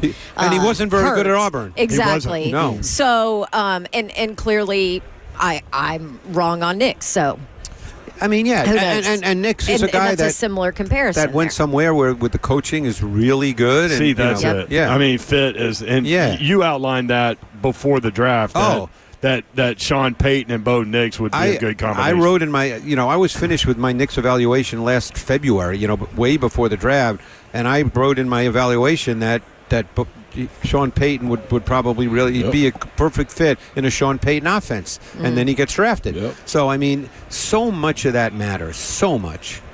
Greg Cosell with us on 3HL, evaluating quarterbacks. Now, let's go to Shedeur. Yeah. What should take away from him? I would say this about him. I think he throws a beautiful ball. Mm-hmm. Not a power arm, but he throws a beautiful ball. I think he sees things well. Okay. I think that his feel in the pocket is a little problematic right now. Okay. He has a tendency to retreat backwards. You can't do that in the NFL. Right. Well, he's not a statue. He's not a mover in this. Now, can he run for a first down every once in a while? Yes. Right. But he's not necessarily a movement guy. I think there's a lot of work to do with him. I mean, I think that, again, you say these things and then people hold you to it like, you were wrong. Well, I didn't come away. And by the way, I watched him even at Jackson State 2 summers ago because I thought he'd come out after 1 year at Colorado. Mm-hmm. So I've seen him Jackson State in 2 years at Colorado. I don't see his tape doesn't say to me first round pick. Now again, that doesn't mean he can't be or won't be a good player. Right. But I think there's things that clearly need to be worked on for him to become, a really quality NFL. I looked at him this way. I would say he's 3 notches below C.J. Stroud and a notch below Geno Smith. That's kind of the way I looked at Shedeur Sanders in terms of traits and the way he plays. Right. But he's that kind of player. Okay. Did you see, just curious, did you see a big difference or growth from Jackson State to Colorado? Now, and some of that could be who surrounds him, but... Not in a strict sense, just because of the nature of offense. One thing he did a ton at Colorado, and, these plays in terms of an evaluation don't mean anything, and I've even had this conversation with NFL coaches who say they don't mean anything. He threw a zillion tunnel screens at Colorado. Yeah. And all you're checking to see is that the ball's thrown accurately there, but beyond that, it doesn't tell you anything. Okay. I had fun watching them because so he would roll around the pocket, and he's not escaping to run necessarily. But I would enjoy, and it happened a lot, at least in my head, that he would just make some sort of hand motion to Travis Hunter, and Hunter would go in. Yeah, and by the way, I should add, he does throw the ball very well on the run, and so he can make, whether it's design movement or whether he does move, he can throw the ball very well on the run. That is a positive. He throws a nice ball. He's a really good thrower of the football, and that's a good starting point. I just think there's a lot of details and subtleties of the position, and by the way, that's not abnormal. That's the other thing I think people lose sight of is these kids are young college kids. No quarterback comes into the NFL a finished product. They need to be coached. And so the things I'm saying that he needs to work on, they can be worked on. And, they're coachable. The question is one, is he receptive? Two, does he take to it and improve? But he does throw a nice ball. But I don't think that just looking at him, because he's not big either, I didn't feel like, wow, this kid is, I don't think he's a top 5 pick in the draft for sure, but that doesn't mean he won't be. No, that's definitely true. Yeah. I mean, Coach Mack always says there's a draft and a quarterback draft, and they're two separate separate things. things. And he's 100% right. And teams need quarterbacks, and so and teams reach. And so even if the class isn't good, the top of the class will go. And a lot of teams need quarterbacks. Yeah. And then there's Cam Ward, who, to me, of those three, I thought he was hands down the best one in terms of tape. And I think that, and I know people at Washington State. Lewis Riddick did, I think, 4 of his games over the last 2 years, so I talked to Lewis about him. Lewis said the kid is a dog. He's super accountable. He's everything you want, which makes me feel good. But I really like him, and I think he has a chance to be a really good player. And again, does he need to work on? Of course he does. I'm not going to, but I think that it's all there. I think this kid is, first of all, his body. He's not going to be 6'4", but he's built. He has an NFL body, and he throws the ball really well, easily, and he can make throws outside of structure. I just think he was the best of those three based on tape. So when you look at his negatives or where he will have to get better, I know he's a little bit of a risk taker, right? And now I think he got better at that in his time at Miami than his first couple of stops. But where are the negatives? Where will teams hesitate with him? Well, the risk taker part, I think different coaches will look at that differently.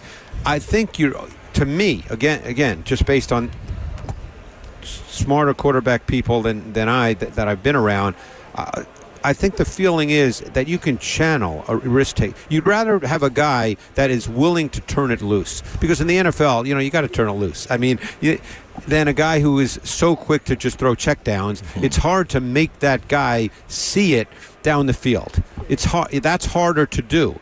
You can take a guy who is willing to turn it loose and work with him and get him into the mode of, hey, if you're not sure, we're always going to have a check down for you, or we're always going to have an outlet for you.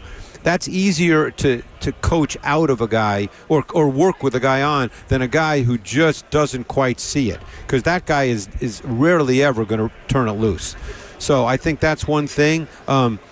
I think that, there are times he's a little lackadaisical just in the way he plays. It seems like he just, I don't want to say sluggish, but just there doesn't seem to be an urgency in the way he plays. I can see that. But I think and part of it, because that's what I had said. It's like he's got, ice water running through his veins, right, and that might be part of it, right?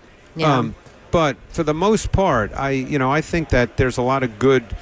And I'm not comparing him to Patrick Mahomes at all, because I don't do that, to compare it to, guys who are going to be all-timers, first ballot Hall of Famers, maybe the best ever. But, there were a lot of questions when Mahomes came out that he was a little reckless, a little undisciplined, as Cam Ward is. And we know where Mahomes ended up with Andy Reid, who's, one of the best in the business at coaching quarterbacks.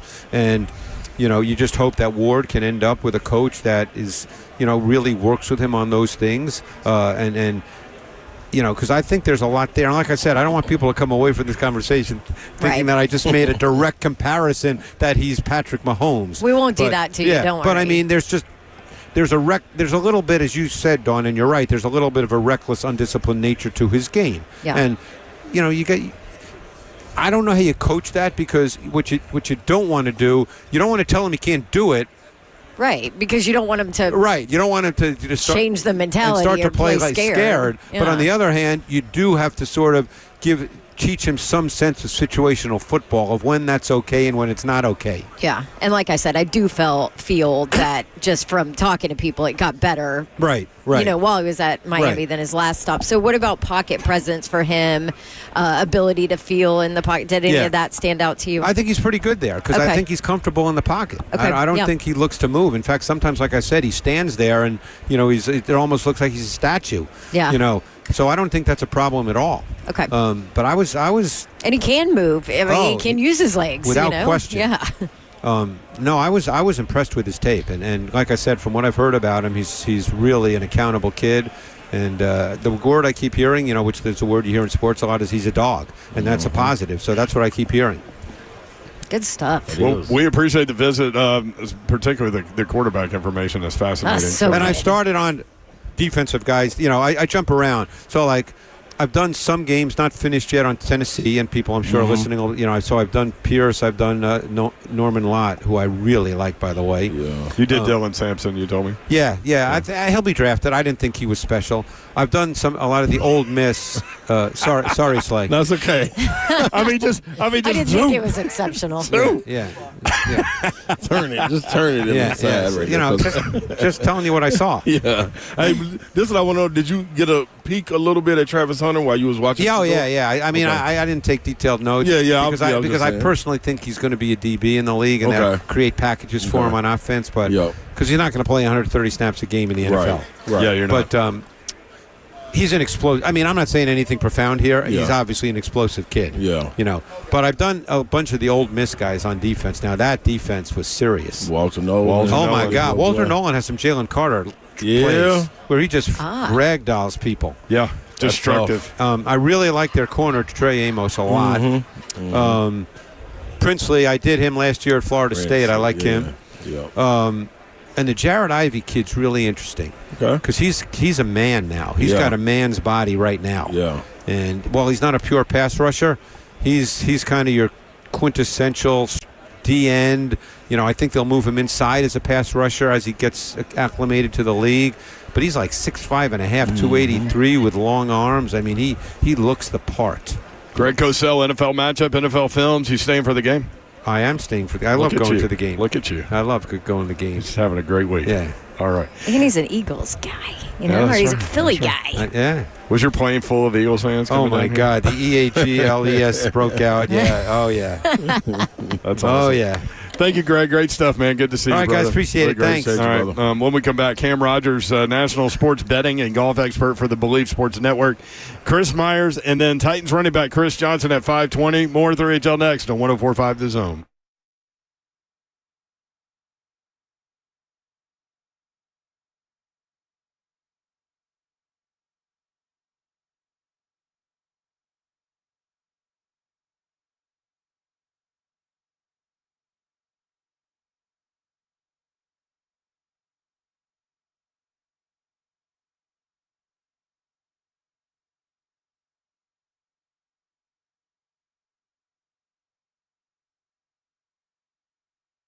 KellumStemCellInstitute.com coming to you directly with holistic stem cell therapy. You need to get to it, man. You want to get this inflammation out your body. I'm telling you right now, it is inevitable. It's going to hit you. You got an opportunity to get it out of there, though. Your body, your cells, your solution. They can not only harvest your body's stem cells, but also store them for future and continued use. And that continued use is when you go by maybe a year, maybe 2 years, and inflammation comes back. You know what? You just call Dr. Kellum and his team up and say, hey, I need to come back in, get a little heat of that secret sauce that they have ready for you. Go back in, congestive heart failure, lung issues, or autism, arthritis, all will be handled. 615-850-4415. That's the number. You got to hit them up, and you will have a direct conversation with Dr. Ethan Kellum, just like I did. And I promise you, your problems will be alleviated. KellumStemCellInstitute.com, 615-850-4415.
Welcome back in 3HL 104.5 The Zone, broadcasting live from the very famous Radio Row in New Orleans in advance of the Super Bowl. Philadelphia and Kansas City coming up. We've got Cam Rogers.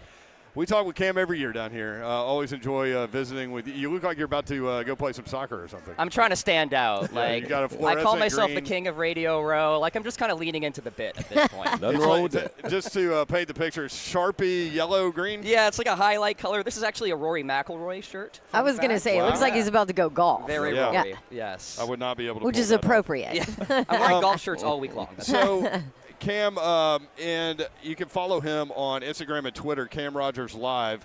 national sports betting and we'll say golf expert, among other things.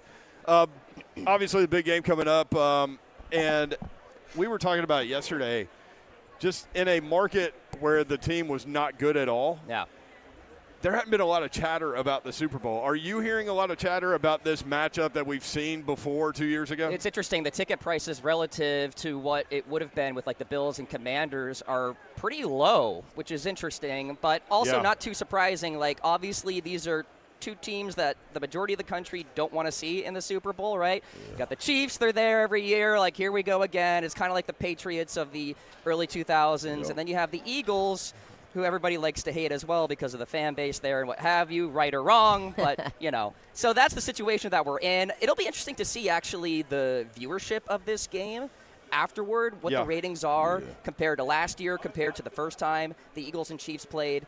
I think it's going to be, hate to be negative Nancy, a little bit less watched than what we're probably expecting. They're not watching Mahomes?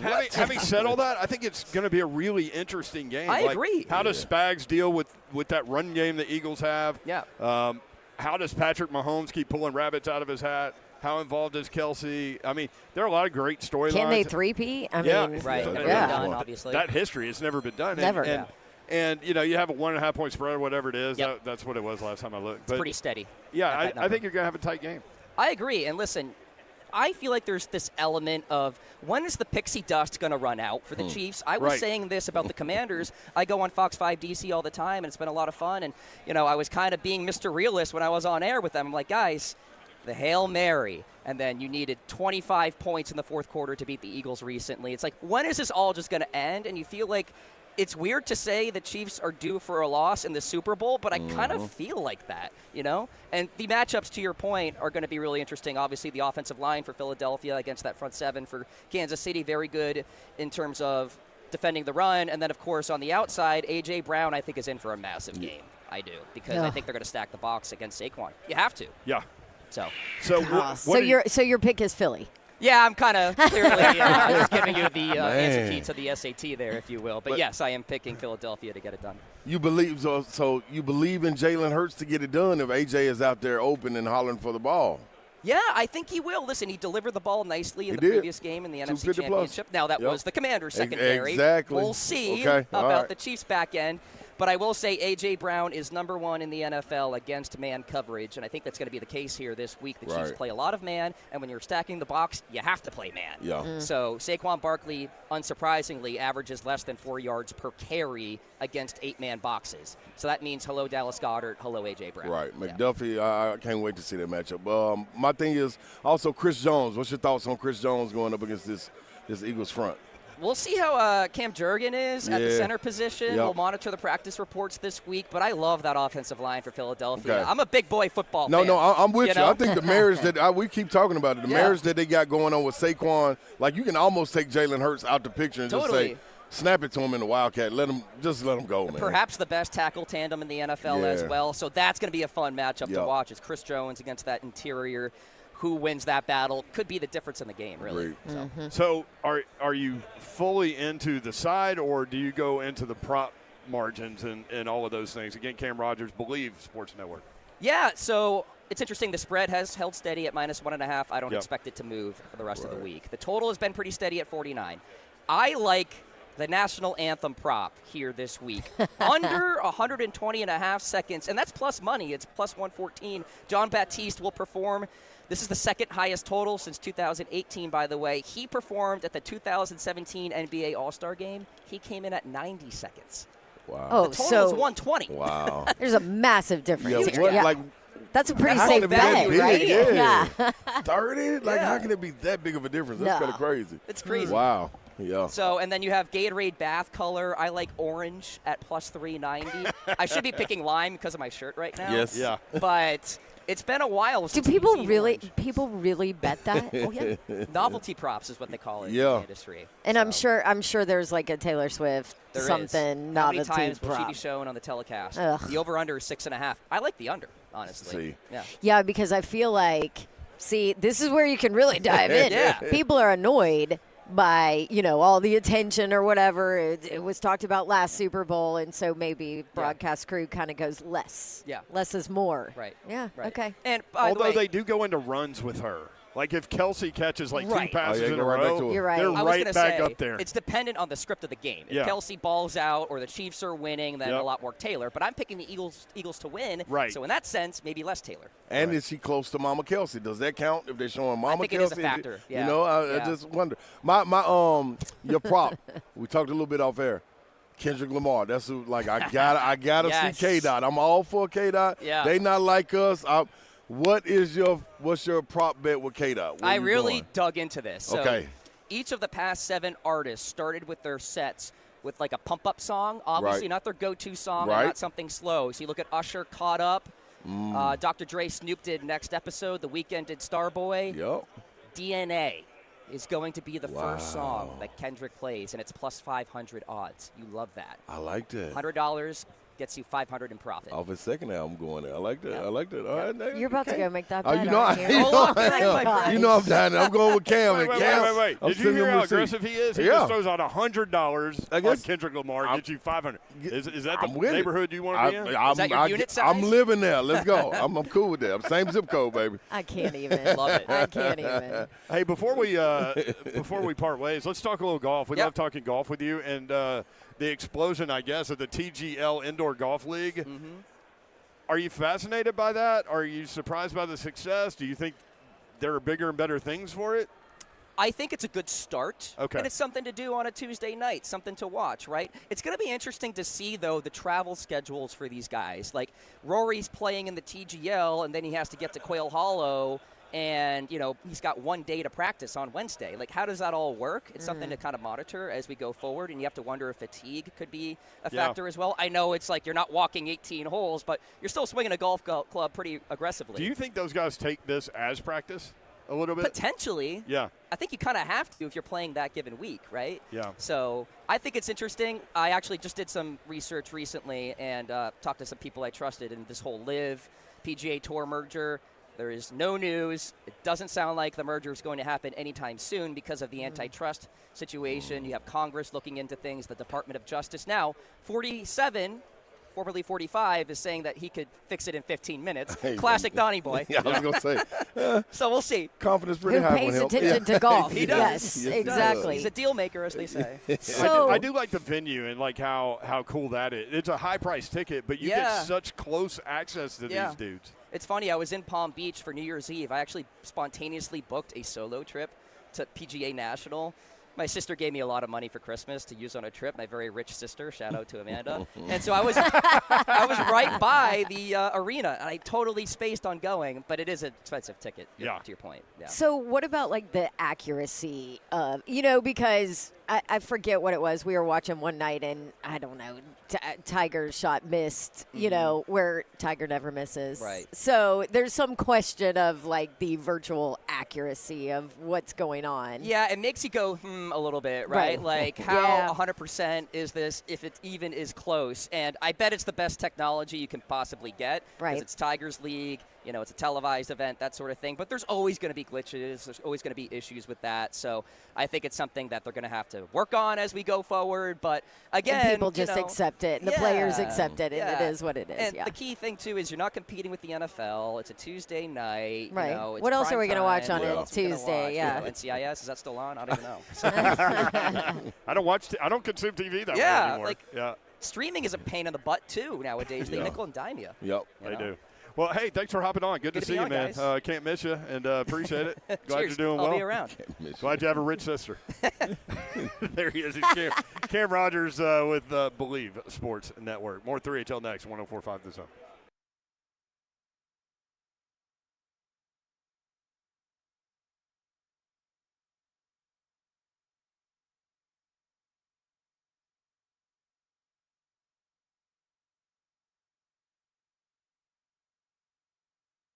Well, the winners just keep coming in the Zen Sports VIP Players Club sweepstakes. Another Tennessee exclusive grand prize winner was picked for January, and now they're keeping up the momentum by introducing their new VIP Players Courtside Club sweepstakes for the month of February. So that's this month. One grand prize winner gets 2 VIP tickets to the men's basketball conference championship game in Nashville, plus a $10,000 bonus bet on any tourney game or $10,000 cash alternative.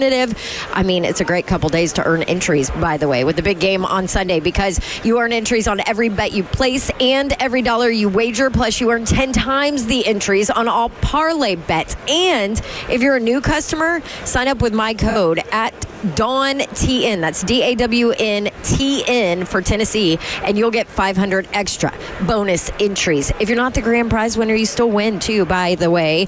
You have a shot to win one of 10 small prizes, 2 tickets to any men's regional basketball tournament game, and a $1,000 bonus bet on the tourney, or $250 cash. So jump in with Zen Sports, where betting just got better. Gambling problem? Call 1-800-889-9789. Must be 21 and older and located in Tennessee. $5 minimum wager to qualify for entry. Terms and conditions apply. Contest rules at zensports.com/sweepstakes.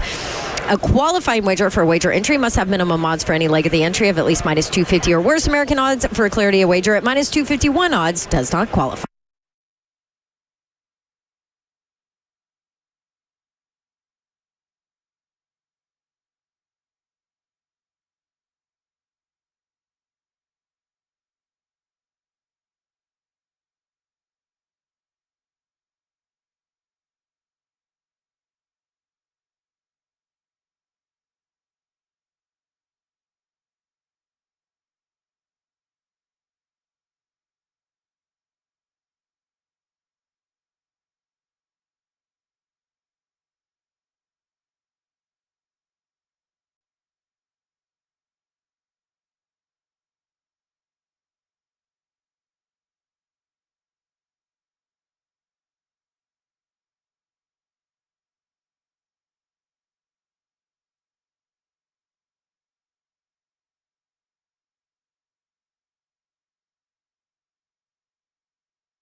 Good afternoon. I'm Joseph Bonanno live from day 2 at Super Bowl Radio Row down in New Orleans. Today, the NBA trade deadline and several deals have been made in the final hours. Yesterday, the Heat traded Jimmy Butler to the Warriors, who then signed a 2-year, $121 million extension with Golden State. Also today, the Memphis Grizzlies are trading Marcus Smart in a 2025 first-round pick to the Wizards in a multi-team trade that sends 2 second-round picks and Marvin Bagley III to Memphis. Tonight in college hoops, number 19 Lady Vols hosts number 5 UConn at the Food City Center for Kim Caldwell's first game in the Tennessee-UConn rivalry. Tip-off for that one is at 5:30 on ESPN.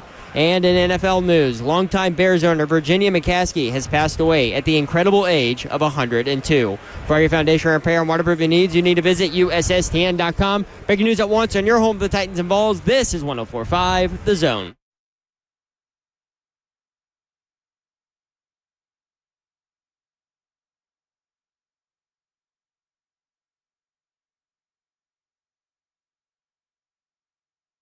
$3HL 104.5 The Zone. Brent Doherty, Don Davenport, Ron Slay. Hour number 3. It is the 5 o'clock hour, and our coverage at Radio Row in New Orleans. Brought to you by Low T Center and Rude, who is proud to partner locally with MCH Nashville. Chris Myers joins us now at the table. Thanks to our friends at Low T Center. And, man, get back to being your best. Go to lowtcenter.com to book your appointment. lowtcenter.com. Low T Center, reinventing men's health care. Important for guys to take care of that stuff. Yeah, and you don't have to be an athlete. I mean, I travel a lot and time zones, and you try to eat right and exercise. But the important thing about Low T is they've been at it for a while. They'll make sure in whatever walk of life you're active in, test your T levels. Some need to be increased, some lowered, but they give you the personal customized therapy. There's others out there through your healthcare provider. They'll help you, and it's helped a lot of people. Synergenx.com or lowtcenter.com, and I know you guys are big promoters of it as well. So thanks for having me on. Absolutely. So for those that don't know, and I know they do, but you've covered the Super Bowl, World Series, NBA Finals, Final Four, the Masters, U.S. Open, Triple Crown, the Olympics, and Daytona 500, among others. What is your favorite event to do, to work? Yeah, and because sometimes that's a different question in terms of fan content and all that. Yeah. And it's not a knock on other sports. My first love was pro football, the NFL. I grew up in Miami in the Don Shula years with the Dolphins. So that was, as a kid, that just stuck with me. And when I got into this, it was a goal to work the Super Bowl. I approached every level of my job, from radio to local TV to ESPN to Fox. It's kind of my corny slogan of every night's the Super Bowl. So that you're always doing your best at that job, whether I'm covering a high school game or I'm calling an NFL game, because the people involved in watching it is for them. And so to work a Super Bowl, to answer your question, at the NFL, and having worked 6 as the network, with Fox as a broadcaster, and then covered another dozen or so when I was at ESPN and from the outside covering it, there's just something special. And I felt this way even before the NFL became the monster that it is. It's not a knock on World Series or covering the Daytona 500. They're all special events, and I enjoy that. But the Super Bowl, you've heard the reference. It's the Super Bowl of this or the Super Bowl of that, and there's a reason. Yeah. Is there a moment, a play, something that stands out over everything that you've done?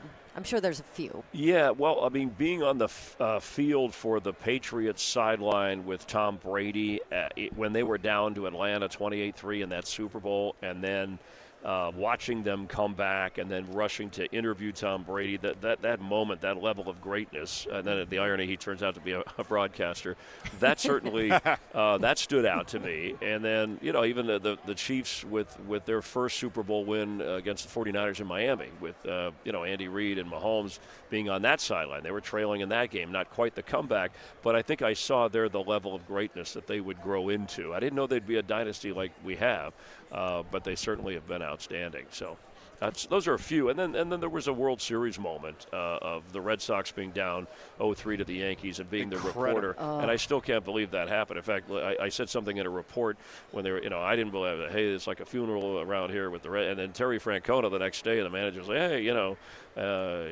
we don't really feel that way. And I'm like, Terry, every manager is going to be positive for his team, but come on, you guys. I mean, even if you play your best, and all of a sudden, boom, they sweep and they win the World Series. So I owed him one on that. But that's what I was reporting at the time. That's the way it looked. The beautiful thing about the World Series is that, especially that series, is number one, you come back from 3-0 down.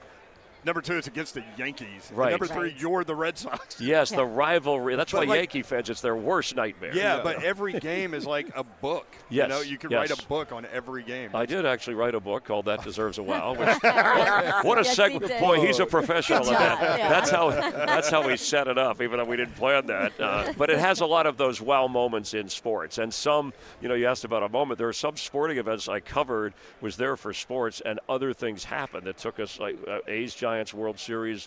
The earthquake happens, yes. and I got a report. And I was at the Olympics Summer Games in Atlanta. Bomb goes off, and I'm on through the night reporting. So, and then Dale Earnhardt, NASCAR fans, I know your audience, the first broadcast of the pre-race host, and Earnhardt, the face of the sport, hits the wall, and normally guys walk away. Yeah. He dies. We couldn't say it because the family had to go through the process, but we knew it, and it was tough to even be on the air to just talk about what was going on with that tragic loss. So those are moments that go far beyond sports. But the book isn't all negative. It's got a lot of fun stuff in there, too. Bill Murray wrote the foreword, by the way, who I've known for years, and is quite a sports fanatic and a load of fun. So with the Earnhardt tragedy, how long did you guys know before you actually reported it? Yeah, and that was I could tell the tragic part. I was working with like Jeff Hammond, Larry McReynolds, Darrell Waltrip, right? Yeah. But they knew personally Earnhardt. They had worked with him, raced against him. He was also a friend of theirs. But they could tell right away, and it was Ken Schrader who was involved, and he went running over as they go to check, and the way he turned away and ran away, they all knew like that's something. It's ugly in there. He doesn't, so he's not going to make it. So it was quite a while because I'm watching them practically sobbing, and I'm trying to just say, hey, they're checking, they're taking him to the hospital, but we know. I mean, obviously family, and there's a whole process, but we can't until NASCAR and the family wants us to announce it. You just can't get. So that was a very difficult moment emotionally for all of us. And again, a spot, I think I'm going to a race and, and a funeral takes place, and then having to later cover that, it was very, very difficult. No doubt. Chris Myers with us, Fox Sports. Games, sporting events, all of those have been covered. What's your most intriguing interview? Oh, that's a good one. I've had a few. Mark Gastineau was one that he was dating Bridget Nielsen soon after, and in the interview wanted to, even though they were breaking up, and I shouldn't have asked about it, but I did, and he said that he still cared, and he had her name tattooed on his ass, and he said, I want to show the audience, and he just stood up and he tried to pull his pants down. Oh my gosh. Yeah, so the crew's like trying to move the cameras around. I'm saying, please don't do that. And then it was funny. He said he had some company that helped him. He had his teeth knocked out when he started boxing, and this company made these false teeth. And he said, I'd love to, in the commercial break, I'd love to promote them. And I said, well, we really, on the air on ESPN, we can't really do that. And so he goes, well, what do you mean? Why? So we come back, and we're live with and he takes his teeth out, and he drops them in my coffee cup on the set. And he's like, I just want to mention my teeth. And I'm like, oh, great, okay. So, but you could hardly understand him because he was mumbling a little bit. So that was crazy. But the worst was probably Mike Tyson, where I was interviewing him after he got out of prison and he was making his comeback. Yeah. And he invited us out to his home in Las Vegas, the outstanding. And so we sit down, and I'm showing him Sports Illustrated covers and getting him to react through his career. Hey, here you are at 19, here you are, become the champ. And then I showed him the ear biting with Holyfield, and I said, here you are with Holyfield. And before I could even get any question out, he was about as far away as you guys are. He starts yelling obscenities at me and saying I'm trying to provoke him, and he's lunging towards me. Oh my Lord. Starting to swing his arms. I mean, my life flashed before me. And this is still Iron Mike at the time. Yes, right? he's still, there was the guy we saw. And I mean, he has this elaborate pool. I thought if I jump in there, maybe I can outswim him. But he just got out of prison. Yes, exactly. So he's bad at somebody. But thankfully, one of his sparring partners, I think the guy's name was Gator, who was just and hit one of a kind of a bodyguard. They each side grabbed his arms as he got face to face, and the spit was flying as he's yelling at me. And I just said, Mike, if you don't want to answer, just tell me. And so he ended up, to his credit, he calmed down, but it showed you that he could snap like that, like he did in the ring. But afterwards, he was very nice. Finished the interview. I wanted to leave. He gave me a tour of his mansion.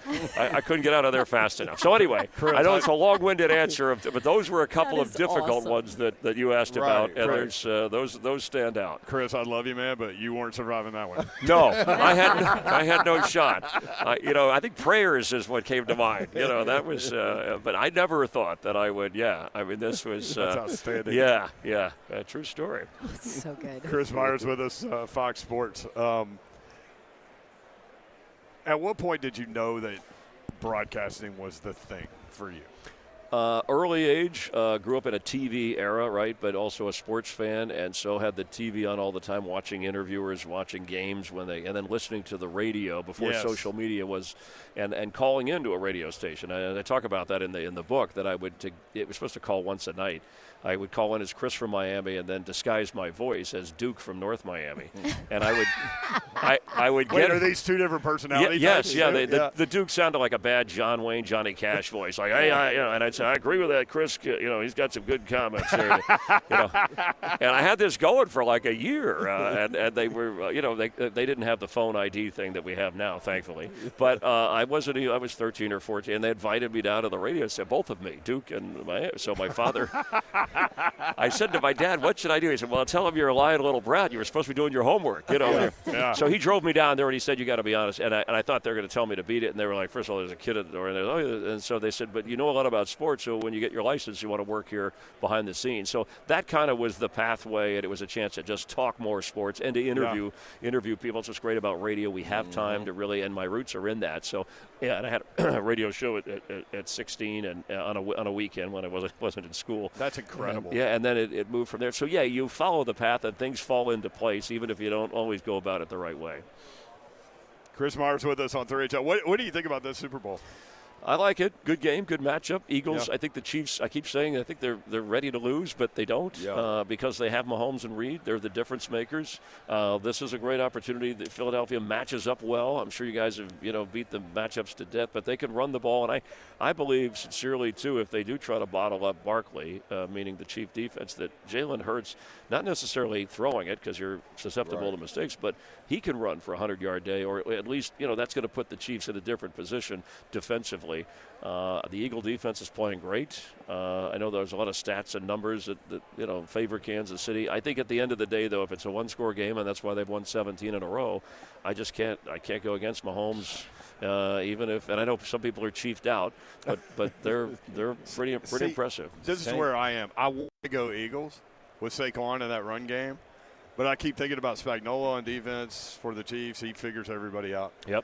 But I keep coming back to you can't go against Mahomes, right? Not in this game. Right. If somehow a team could get up by 2 scores, that way at the end of the game, Mahomes, you can have it, and you work the clock. And they have the team to do that with Barkley, the running game, the offensive line. Those are strengths of that Eagle team. So we always say get a lead, but it's really important in this more than ever, I think, that for Philadelphia to have some kind of a lead in the game, and not just 3. They have to because they'll move the ball and settle. This is the bad theory. They'll, like a lot of teams, they'll move the ball on Kansas City early, but settle for 3, and then Mahomes takes the Chiefs down for 7, and then you're trading, and then all of a sudden you're playing from behind. I mean, also, don't you want to see history though? Yeah, 3P, like I don't Yeah. know. In Pat a Riley league does. that is built for everybody to kind of be the same, and for the bad teams to get better quickly, History. That's pretty amazing. I'm amazed it hadn't been done before in an era when it was less competitive. But usually guys too, when you're good, they go off. They sign deals and money and books. But history could be made. Last question, real quick. You interviewed O.J. Simpson.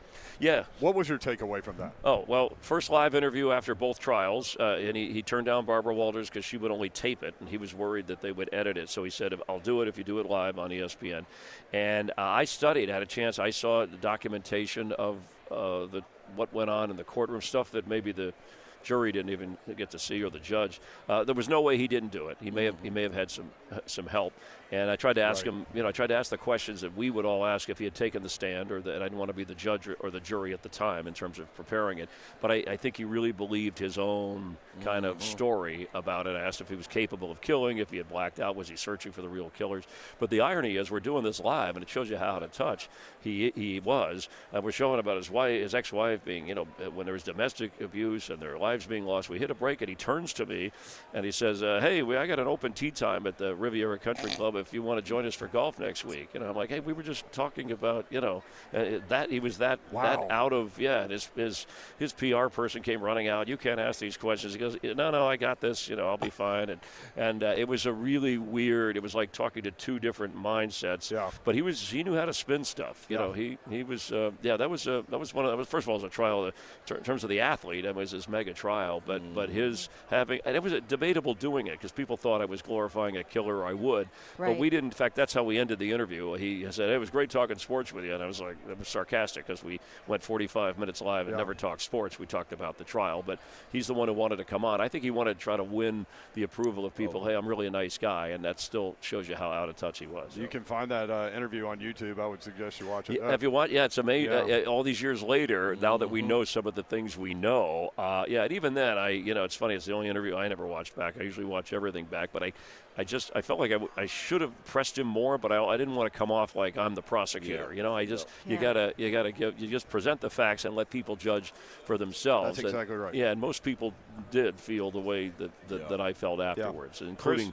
the family. Yeah. Chris Myers with Fox Sports. Thank you, man, for the time. Always great to visit. Yeah, with great you, conversation. You guys are fun. Enjoy the rest of the week and enjoy the game anytime. Thank you, Chris Johnson, CJ2K, coming up next on 3HL.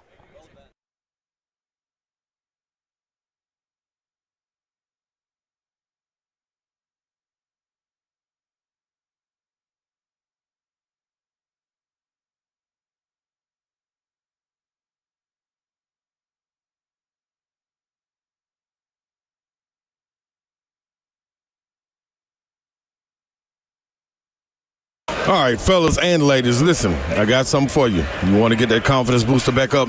This is what you do. Go look in the mirror, say, you know what? I could do better than this. I'm talking about your hair, people. You want to look and feel better about yourself? 2025 can be the year your hair can be fuller and thicker. WeGrowHair.com is here to help you. It's Big Slay, and I went to We Grow Hair and grew my hair back, and it was the biggest confidence booster that you can get. You can too. Call them right now at 615-376-6010. We Grow Hair right here in Nashville for almost 30 years with proven solutions that work. No one else in Tennessee has the ARTIS robotic FUE procedure, and We Grow Hair's high-density hair transplants that give you 2 times more hair in one procedure. And fast 45-minute laser and PRP treatments for men and women. Those are the ones that I use. I slide right in, get right out, get some work done while I'm doing it. All you got to do is call them right now, 615-376-6010, the only company to trust. This year, look and feel better about yourself and restore your hair. Go to WeGrowHair.com and call them 615-376-6010 for your free consultation right now.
3HL 104.5 The Zone. Brent Doherty, Don Davenport, Ron Slay, Tennessee Sports Hall of Famer Ron Slay.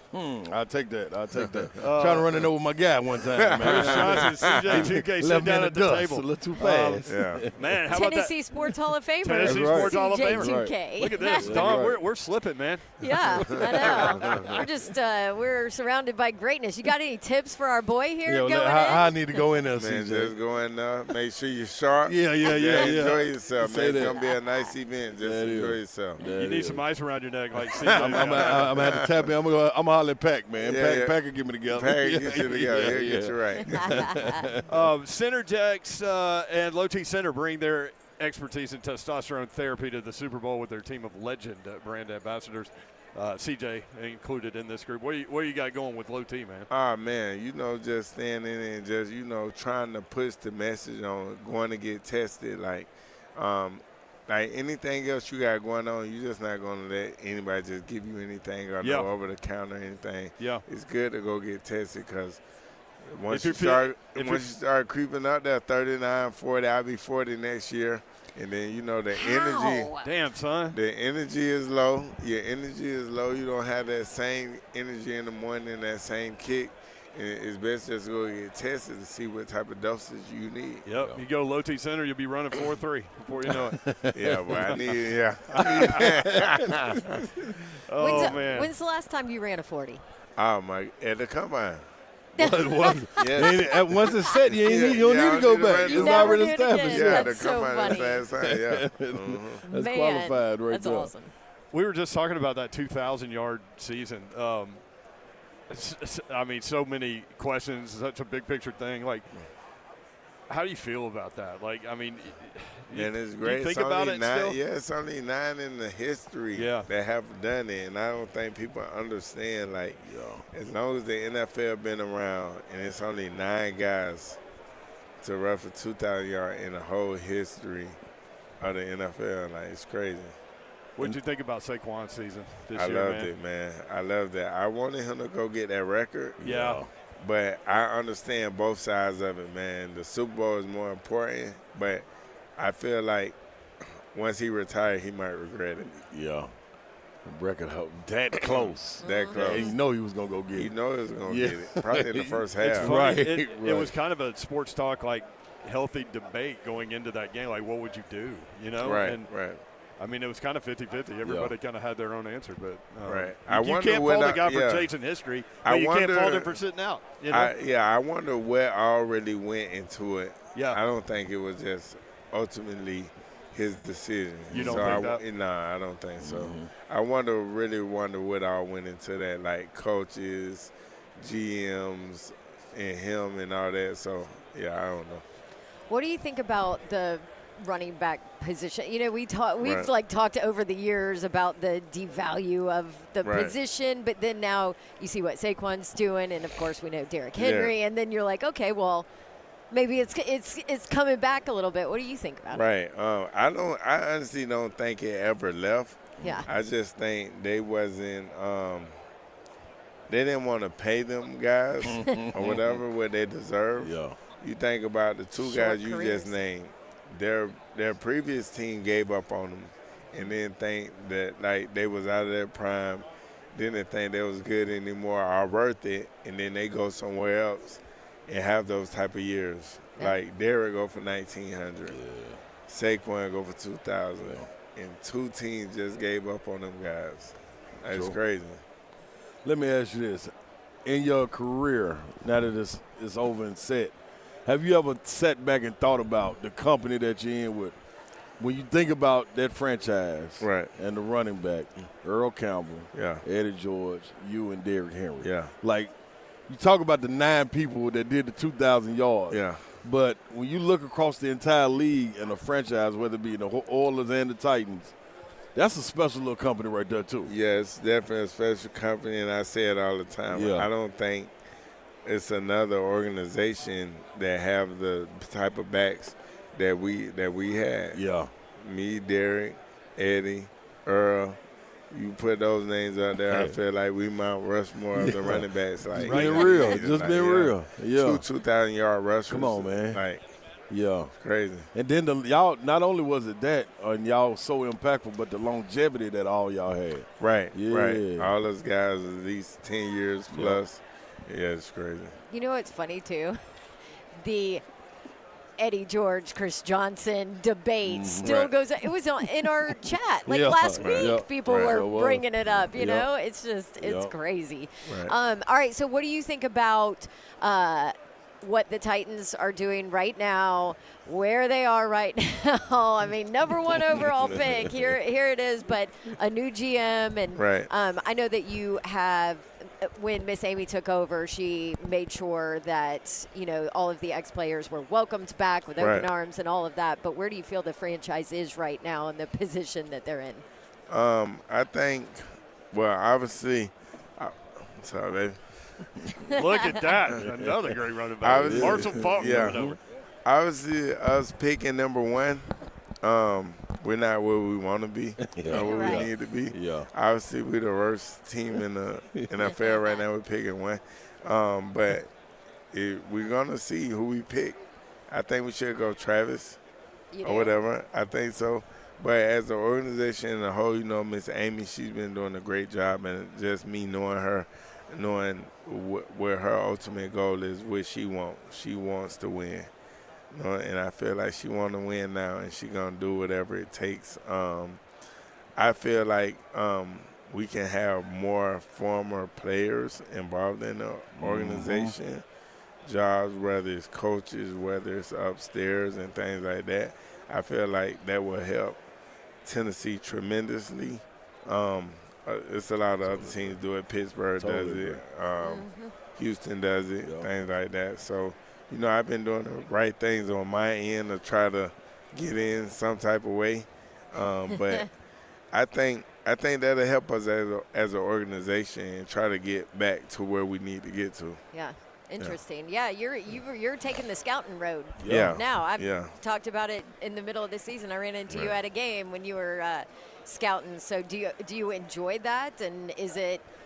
Are you like going back to the film work and all of that? Yeah, film, all those things, film, and not just scouting, like being able to be there with those guys and mentor those guys and tell them like what type of things to expect and all those type of things, because these kids are 20, 21 years old about to go into the league. They don't know what about to hit them. You know what I'm saying? So did you have somebody that did that for you, or were you on your own? I was on my own. Yeah. But once you get drafted and come in, like, and have those guys like a Keith Boyle or Vince Young and those guys, like the older guys, like help you out. But it's definitely something that helps if you have somebody way before you even get drafted and get there. You know what I'm saying? Yeah. Talk about that real quick, man. Talking about the transition. How difficult of a transition, regardless of, I always talk about however much money you made, your status, whatever it is, the transition from sports back to reality, how easy it was or how difficult it was for you? It's hard because nothing dealing with money. At all. It's just like you used to being on the schedule your whole life. Now when you retire, it's like you wake up like, what I'm going to do today? Or this and that. And now I think the NFL have so many programs now that help these kids out to get in something like scout school or broadcast boot camp or the coaching clinics and stuff like that help these guys. So, and I think a lot of people talk about mental health. If you had something like when you're transitioning out, something to go right into, that will help with the mental health. I see. I'm glad you said that because I tell my story on the air all the time, man. Like, it's been plenty of times it be you laughing to keep from crying in the situation. You're just like, dang, dog, like you doing now. You got your feet on the ground, you know what I mean, going through the scouting, knocking on the doors to get back in it, and somebody got to open the door. Somebody got to open the door. Somebody got to do something, man. Absolutely. Well, I know the Titans will open the door if you can find a right side of an offensive line for them. Right. Or a quarterback. Something. Chris Johnson with us, CJ2K. You mentioned Miss Amy. How did that friendship happen? Honestly, because when I left in 2013, it was bad blood between me and the Titans. Like, I was upset because I didn't want to leave. Like, I thought that I would play my whole career there or whatever. And so the year that I left, I tore my meniscus week 2, right? So I had a chance to get surgery. I play it out and get surgery after the season. I played it out because, you know, I didn't want to let my teammates down. I wanted to be there for them and play. And then after the season, they said I lost a step and they cut me or whatever. And they knew I tore my meniscus week 2 or whatever like that. So after that, like, I wasn't like, I didn't like Tennessee. I didn't watch no games or nothing like that. I didn't care for them or whatever. And then Miss Amy reached out one year, bringing the alumni back and stuff like that. So I eventually came back. We sat down, had a talk, and then, like, ever since then, like, I come to the game, sit in her suite, watch the games and stuff like that, and that's how that was mended. And I say all the time, like, no knock on Bud, but Bud, like, he was sick at the time when I was there or whatever. Yeah. Like, I wish Miss Amy was there when I was there or whatever, and I feel like I probably would never left the Titans if she was there when I was there. Makes sense. Interesting. Yeah, we were in Kansas City when Titans were playing the Chiefs. Yeah. One year, and we were all in the hotel lobby, and we were talking to Amy, and you and Lindell were down there, and yeah, it's like obvious when you see all of you guys together, the friendship that's there. Yeah. And the respect and the trust. For sure. So you think the Titans can get out of this thing quickly? I ain't gonna say quickly. I don't say quickly. Right now. Only way you get out of it quickly, you get a lot of guys in free agency. I don't think you get out of it quickly going through the draft. Yeah. So. Or you hit on a quarterback like the Texans did with C.J. Stroud. They go from 3 wins to the division title. Yeah. Commanders. But that's what I'm saying. Are we gonna take the quarterback? Or are we gonna take? She wants to. I want the. Who you want? Who you want? Cam. You want Cam? Mm-hmm. Okay, I see, but no, I say that because it's crazy. You don't agree with me. No, I'm not saying that. It's crazy because so many people like Cam over Shador. You Why like is that? No, I'm not. I want Travis. You want Travis, yeah. Travis, and then go get A-Rod or something in free agency. How about that? Don't do it, CJ. Not A-Rod. Not with A-Rod. You got Kirk Cousins. Give me somebody else. You got Kirk Cousins. That's what she was on board with. Wait, you're just going down the Achilles injury list. Yes. Yeah, you got Kirk Cousins. I said Kirk Cousins. I said draft Cam Ward, bring in Kirk Cousins as your bridge quarterback. Let him mentor and teach him. Fill all your holes around Cam.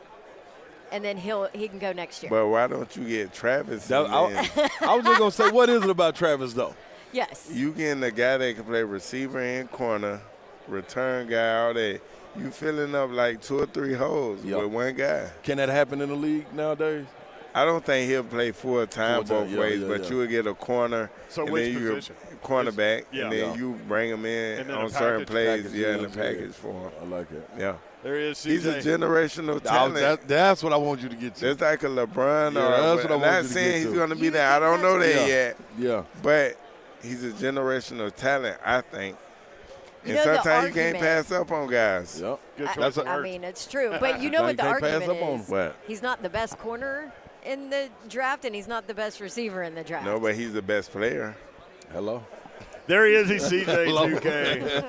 Synergen X at Low T Center. The cool thing about Low T Center is, if you're feeling down and you want to kind of check out what's going on, Low T Center has personalized testosterone therapy that involves initial lab testing and provider consultation. Regular follow-up testing allows the provider to give each person their ideal dosage. Standard dosing does not allow for that. LowTCenter.com, SynergenX.com. Check them out. Thank you, CJ. Good to see you, brother. Thanks for having me. All right, there he is. 3HL 104.5 this home.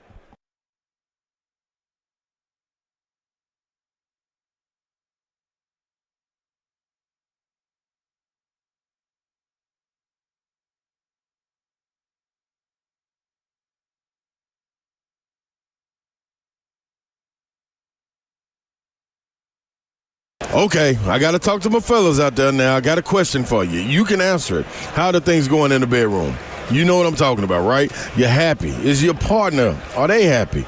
You noticing some differences? Well, that means you need to get in the game if you're not already in it. the game.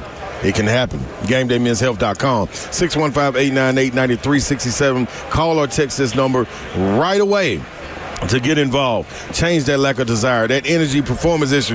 People, it's testosterone. The levels, you need to have them tested. Those ED issues that you may be facing, that could be testosterone. Could be something else. Bottom line is, you don't know until you see Game Day. Text them or call 615-898-9367. This is how easy it is. You got 10 seconds? Well, listen, grab your phone, go to GameDayMen'sHealth.com. At the top of the page, click Book Appointment. Pull up one of the 2 locations, Green Hills or Hendersonville. I go to the one in Green Hills. Name, phone number, and email address is all you need. 15 minutes, your lab results are back, and it's real easy to go. If you decide to move forward, you can begin with your personalized treatment plan right away. Go to GameDayMen'sHealth.com. Get in the game today. 615-898-9367. GameDayMen'sHealth.com.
Valentine's Day is coming up. I've got the answer for you. Brentwood Jewelry, my friends, the Imamali family, are there ready to help you. So just go check them out. Introduce yourself, get to know them, and they will get to know you, and they'll certainly help out with Valentine's Day. But they'll also be more than that. They'll become friends, and they will be your jeweler for life. You need someone to help you with gifting responsibilities when you need help along those lines. They are ready to help you out at Brentwood Jewelry. 7012 Church Street in the heart of Brentwood, just off Franklin Road. BrentwoodJewelry.com. Brentwood Jewelry here to help you pop the question. Let them help you take the stress out of selecting the perfect engagement ring. They can help you find a beautiful ring in your ideal budget. Browse their incredible selection of one-of-a-kind rings, or talk with their custom design specialists to create a stunning ring as remarkable as your loved one. You're going to remember it forever, and my friends at Brentwood Jewelry are going to help you out. 7012 Church Street, located in the heart of Brentwood, just off Franklin Road. Exceptional style, exceptional deals every day for more than 50 years. Visit BrentwoodJewelry.com.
Fun day down here in New Orleans. Brent Doherty, Don Davenport, Ron Slay. We are 3HL broadcasting live at Radio Row. We've got another big day coming up tomorrow. Kevin Harlan will join us. Jason Fitz has an incredible story, going from a prodigy violinist to Grammy Awards to giving up all of that in one day to chase a sports talk dream that may or may not happen. Ends up on ESPN, now on Yahoo Sports. You're going to want to hear that story. And then Chris Fallica, college football and NFL betting analyst with Fox Sports. Bear. Coming up at 5:20 tomorrow. That and much, much more. Jamie Erdahl, Diana Rossini, lots and lots of people. What do you got going over there? This is just a little slick reminder that it's a huge game. Oh, tonight's Thursday. That is. We can get lost in it. Yeah. Don't forget about that now. You know what I mean? See, Babsy's looking. She's squinting with her little eyes, looking at me and trying to figure out what's going on. Women's basketball. Yeah, Lady Babsy. Vols, Yeah. I know. UConn, the big bad wolves coming to Knoxville. It's going to be huge. It's different, though, without Pat and Gino. It is. Because there was just so much hatred there that it was fun. It spilled over into the fan bases, and it's still in the fabric of the fan base. Oh, sure. No doubt. But darn, it was different. UConn's won 3 in a row, I think, in the series, but over the last 16, it's 8-8. Yeah. Who could say that with UConn? And the way listen, this is, you looking for those feathers in the cap, you see it throughout. LSU, when they play South Carolina, Kim Mulkey and Don Staley get together. It's so many different battles to take place. If Coach Kim Caldwell could get this feather in her cap, and I ain't even saying just you gotta win, but if you were able to pull one out on this one, that's a huge step. Yeah, because in year one, listen, I mean, huge. The talent discrepancy will be obvious. No question. But her system and how hard they play gets past a lot of that, and that's led to these 3-point losses, 2-point losses to top 10 teams. Yep, so they've been in games, man. They've been in games, and that is a step. No moral victories, of course. But not at all. When you're looking at like trying to evaluate where a program is, I think it's at a far higher level than you would have expected when they hired someone that no one had ever heard of. Yeah, and you're not standing. Right? You're not standing still. You're stepping forward, even though. Bingo, bingo. It's that simple. Paige Beckers, though, coming to Knoxville. Yep, it's gonna be a good one. Lakers trade rookie Dalton Knecht to Charlotte with Cam Reddish and a 2031 first-round pick. We're going out there. Lakers get Mark Williams. 2031. 2031. I'm going to be in a retirement home by then. Like, what are we doing? There's zero chance they make that pick. Oh, that pick will be swapped like 15 times before. They need to put a cap on that. All that trading way out and stuff. Come on, man. Draft cap.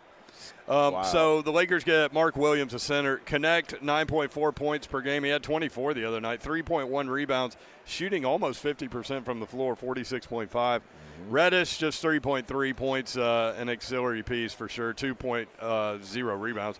Mark Williams, 16 points, 10 boards. That's what that's what the Lakers get, a 7-footer, 240 pounds from Duke. Dookie coming in. What do you think about that trade? I think it's cool. I mean, NBA just makes moves all the time. And you can never see what it is they're trying to get to. Are they trying to do it to build for the future, especially with the Lakers? Are they waiting on LeBron to walk away and then have something in Luka and build around him? Dalton Knecht, I thought, was a key piece, but it shows also what they love in Austin Reeves. But Dalton Knecht coming back closer to Knoxville, get to join over Grant Williams, some young talent, Melo Ball over there, Brandon Miller over there. You have two of the last 3, I think. No, 3 of the last maybe 6 SEC players of the year. SEC players on one team. Brandon Miller, Grant Williams, and Dalton Knecht. So Miller with was it a wrist? I think shut him down. I think so. Yeah, it's weird. It's some weird injuries that take place in Charlotte. I never know. There's so many trades. It's silly. It's silly in the NBA that I'm just like, who cares? Yeah, like let's get to the playoffs and then. I mean, the reason why we mentioned it obviously is the Tennessee piece to that, where you localize the story, but that's for sure. 104.5 The Zone, broadcasting live from New Orleans at Radio Row. You can tune in tomorrow, as we mentioned, more interesting guests, and we'll have some really good conversations, hopefully, from your perspective tomorrow. Our Radio Row coverage brought to you by Low T Center and Rude, who is proud to partner locally with MJ Frick. For more information or to listen to anything you might have missed or listen again, 1045thezone.com. Our thanks to Aaron Schatz, who came on today, and he's an analytics guy. So Zeph had talked with him. I really didn't know what to expect. Like, that's not my world necessarily. But, man, he was interesting today at 3:45 if you want to check him out. He said as long as they've been evaluating players, he said basically 2002 is when he began. He's the father of football analytics. Yep. He transitioned from baseball analytics to football and has loved it ever since. Special teams was an issue for the Titans, one of the worst groups I've ever measured. Ever. That's the part that got me. We're talking like 25 years. Basically. So like ever? Forever? Right. Ever. Fireable offense, I would say. Yeah, at some point. Which had happened. Yeah, under the table a little bit, but yeah, it did happen. Right. Yeah. So it was interesting in terms of like how they measure teams and how they measure positions and how they measure individual players. Yeah. I was fascinated by what he was talking about with regard to the offensive line. He said because, it's hard to kind of to get into like a symmetrical place with the run game because the offensive line can literally do their jobs and get a high score where the running back didn't hit the right hole, didn't hit the hole fast enough, and some things get skewed there. That's why football is much different than baseball. A bit of a delay if the running back is not doing what he's supposed to do. That's why you talk about the marriage, though. Yeah. That's why when we talk – this is what I love about all these little analytics. That's a new word. Analytics. So all these little analytics and stuff, man. Like that's why I love when it matches up. And I never got it until talking to Todd Furman and Payne. Yeah, because they're deep in it. But they love to see when your eye test matches up with the numbers and it kind of comes together. So to watch the Eagles and what Saquon is doing with that offensive line, I thought was special. But then to hear him talk about what it means to break down Baltimore and what they were doing. Right. I mean, like, what's the answer for it? Baltimore not getting to the Super Bowl, Saquon and them doing what they do to get there. Baltimore, he said, was off the charts as far as rating. In the regular season. In the regular season. In the regular season. Why can't that transfer? Yeah.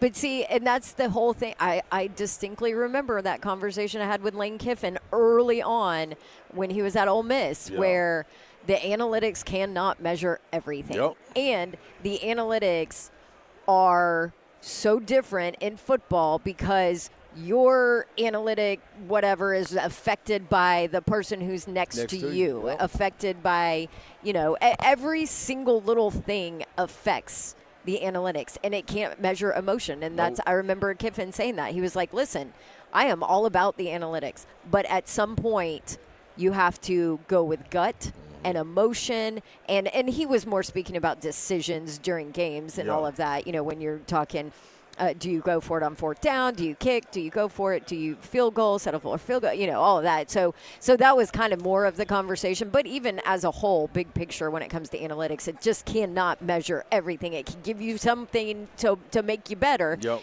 And it's funny because I heard Zach and Blaine arguing over the analytics, because Zach is all about it. Yep. I mean, well, Blaine's end all be all. Yeah. And Blaine Blaine's like, don't give me stats, don't give me numbers, just give me the tape and let me watch, and I'll tell you what I think about this defense or this player. I think that's and why there's a very happy medium in between all of it. I think that's why teams hire their own analytics department to take it away from the football guy. The football guy wants the eyeball test. Yeah.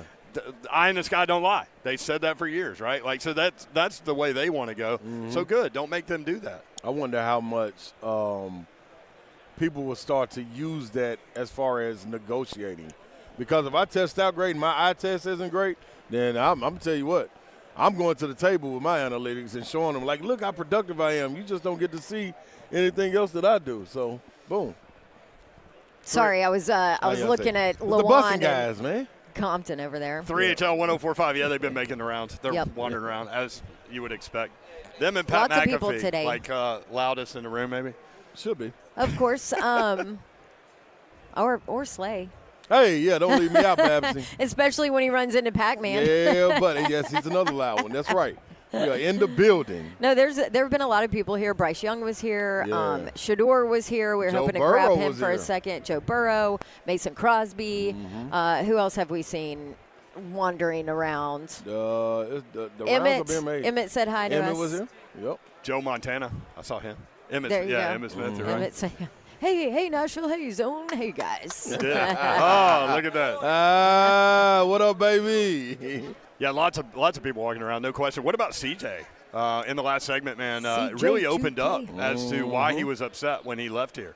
I'm not sure. Was that public knowledge? I'm not sure it was public knowledge. I don't think I've heard that story, but he was, if you missed it, he was talking about how he tore his meniscus in week 4, his last year in Nashville, and he had a decision to make: have surgery, or keep playing on it. He kept playing on it, and so at the end of the year, his contract's up, and he said the Titans were like, "Dude, you lost a step." And he cut him. He was pissed. That's tough. And said he didn't watch Titans games, didn't have anything to do with them. And we're like, what changed? He said, a phone call from Miss Amy. That's how you mend defense.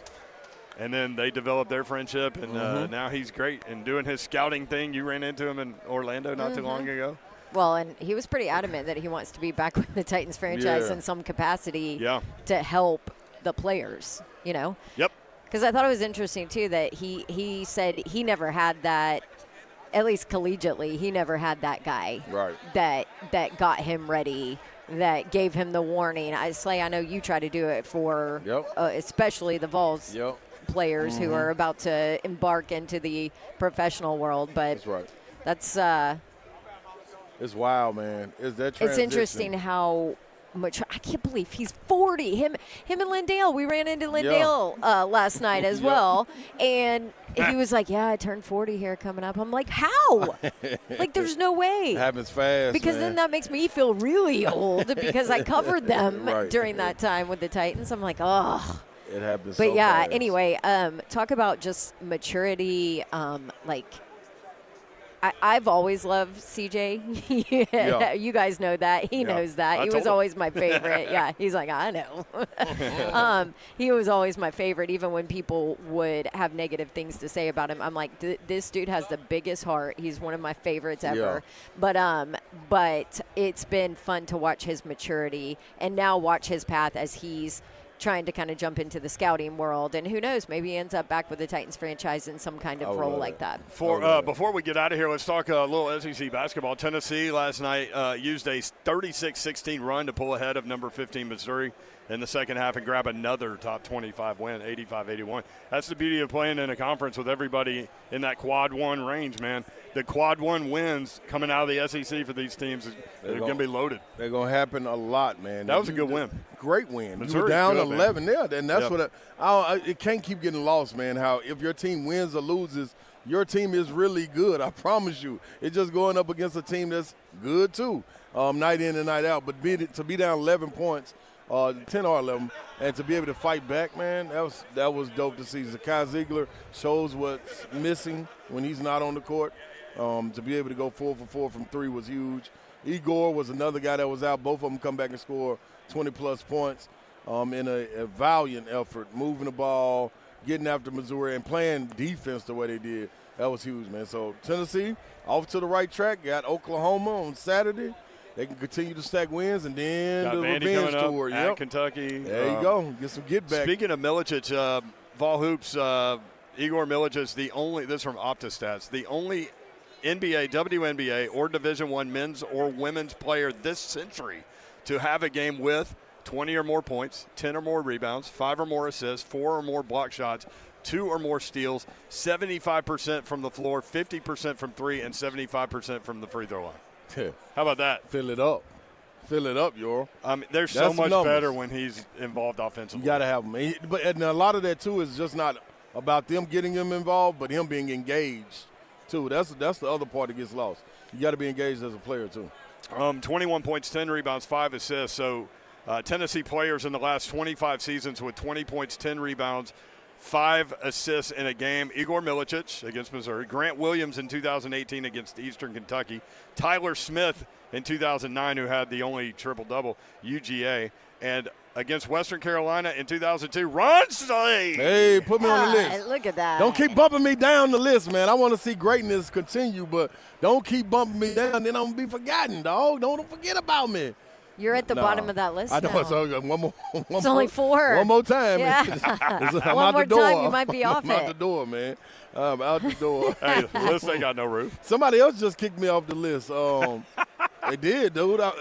Who was it? I forgot who it was, but these list kickers, man. Yeah, it's something else, though. They're just out there wandering around. Hey, but can I also say, you played a long time ago, Slay. Yeah, no, it was for it to still be around. That To says still a lot. be on all these lists is actually pretty impressive. No question. So, yeah. No question. Thank you, man. Man, fun day. We'll have another fun day tomorrow. Make sure you tune in. We certainly appreciate you including us in your day. We do not take that for granted, nor do we take it lightly.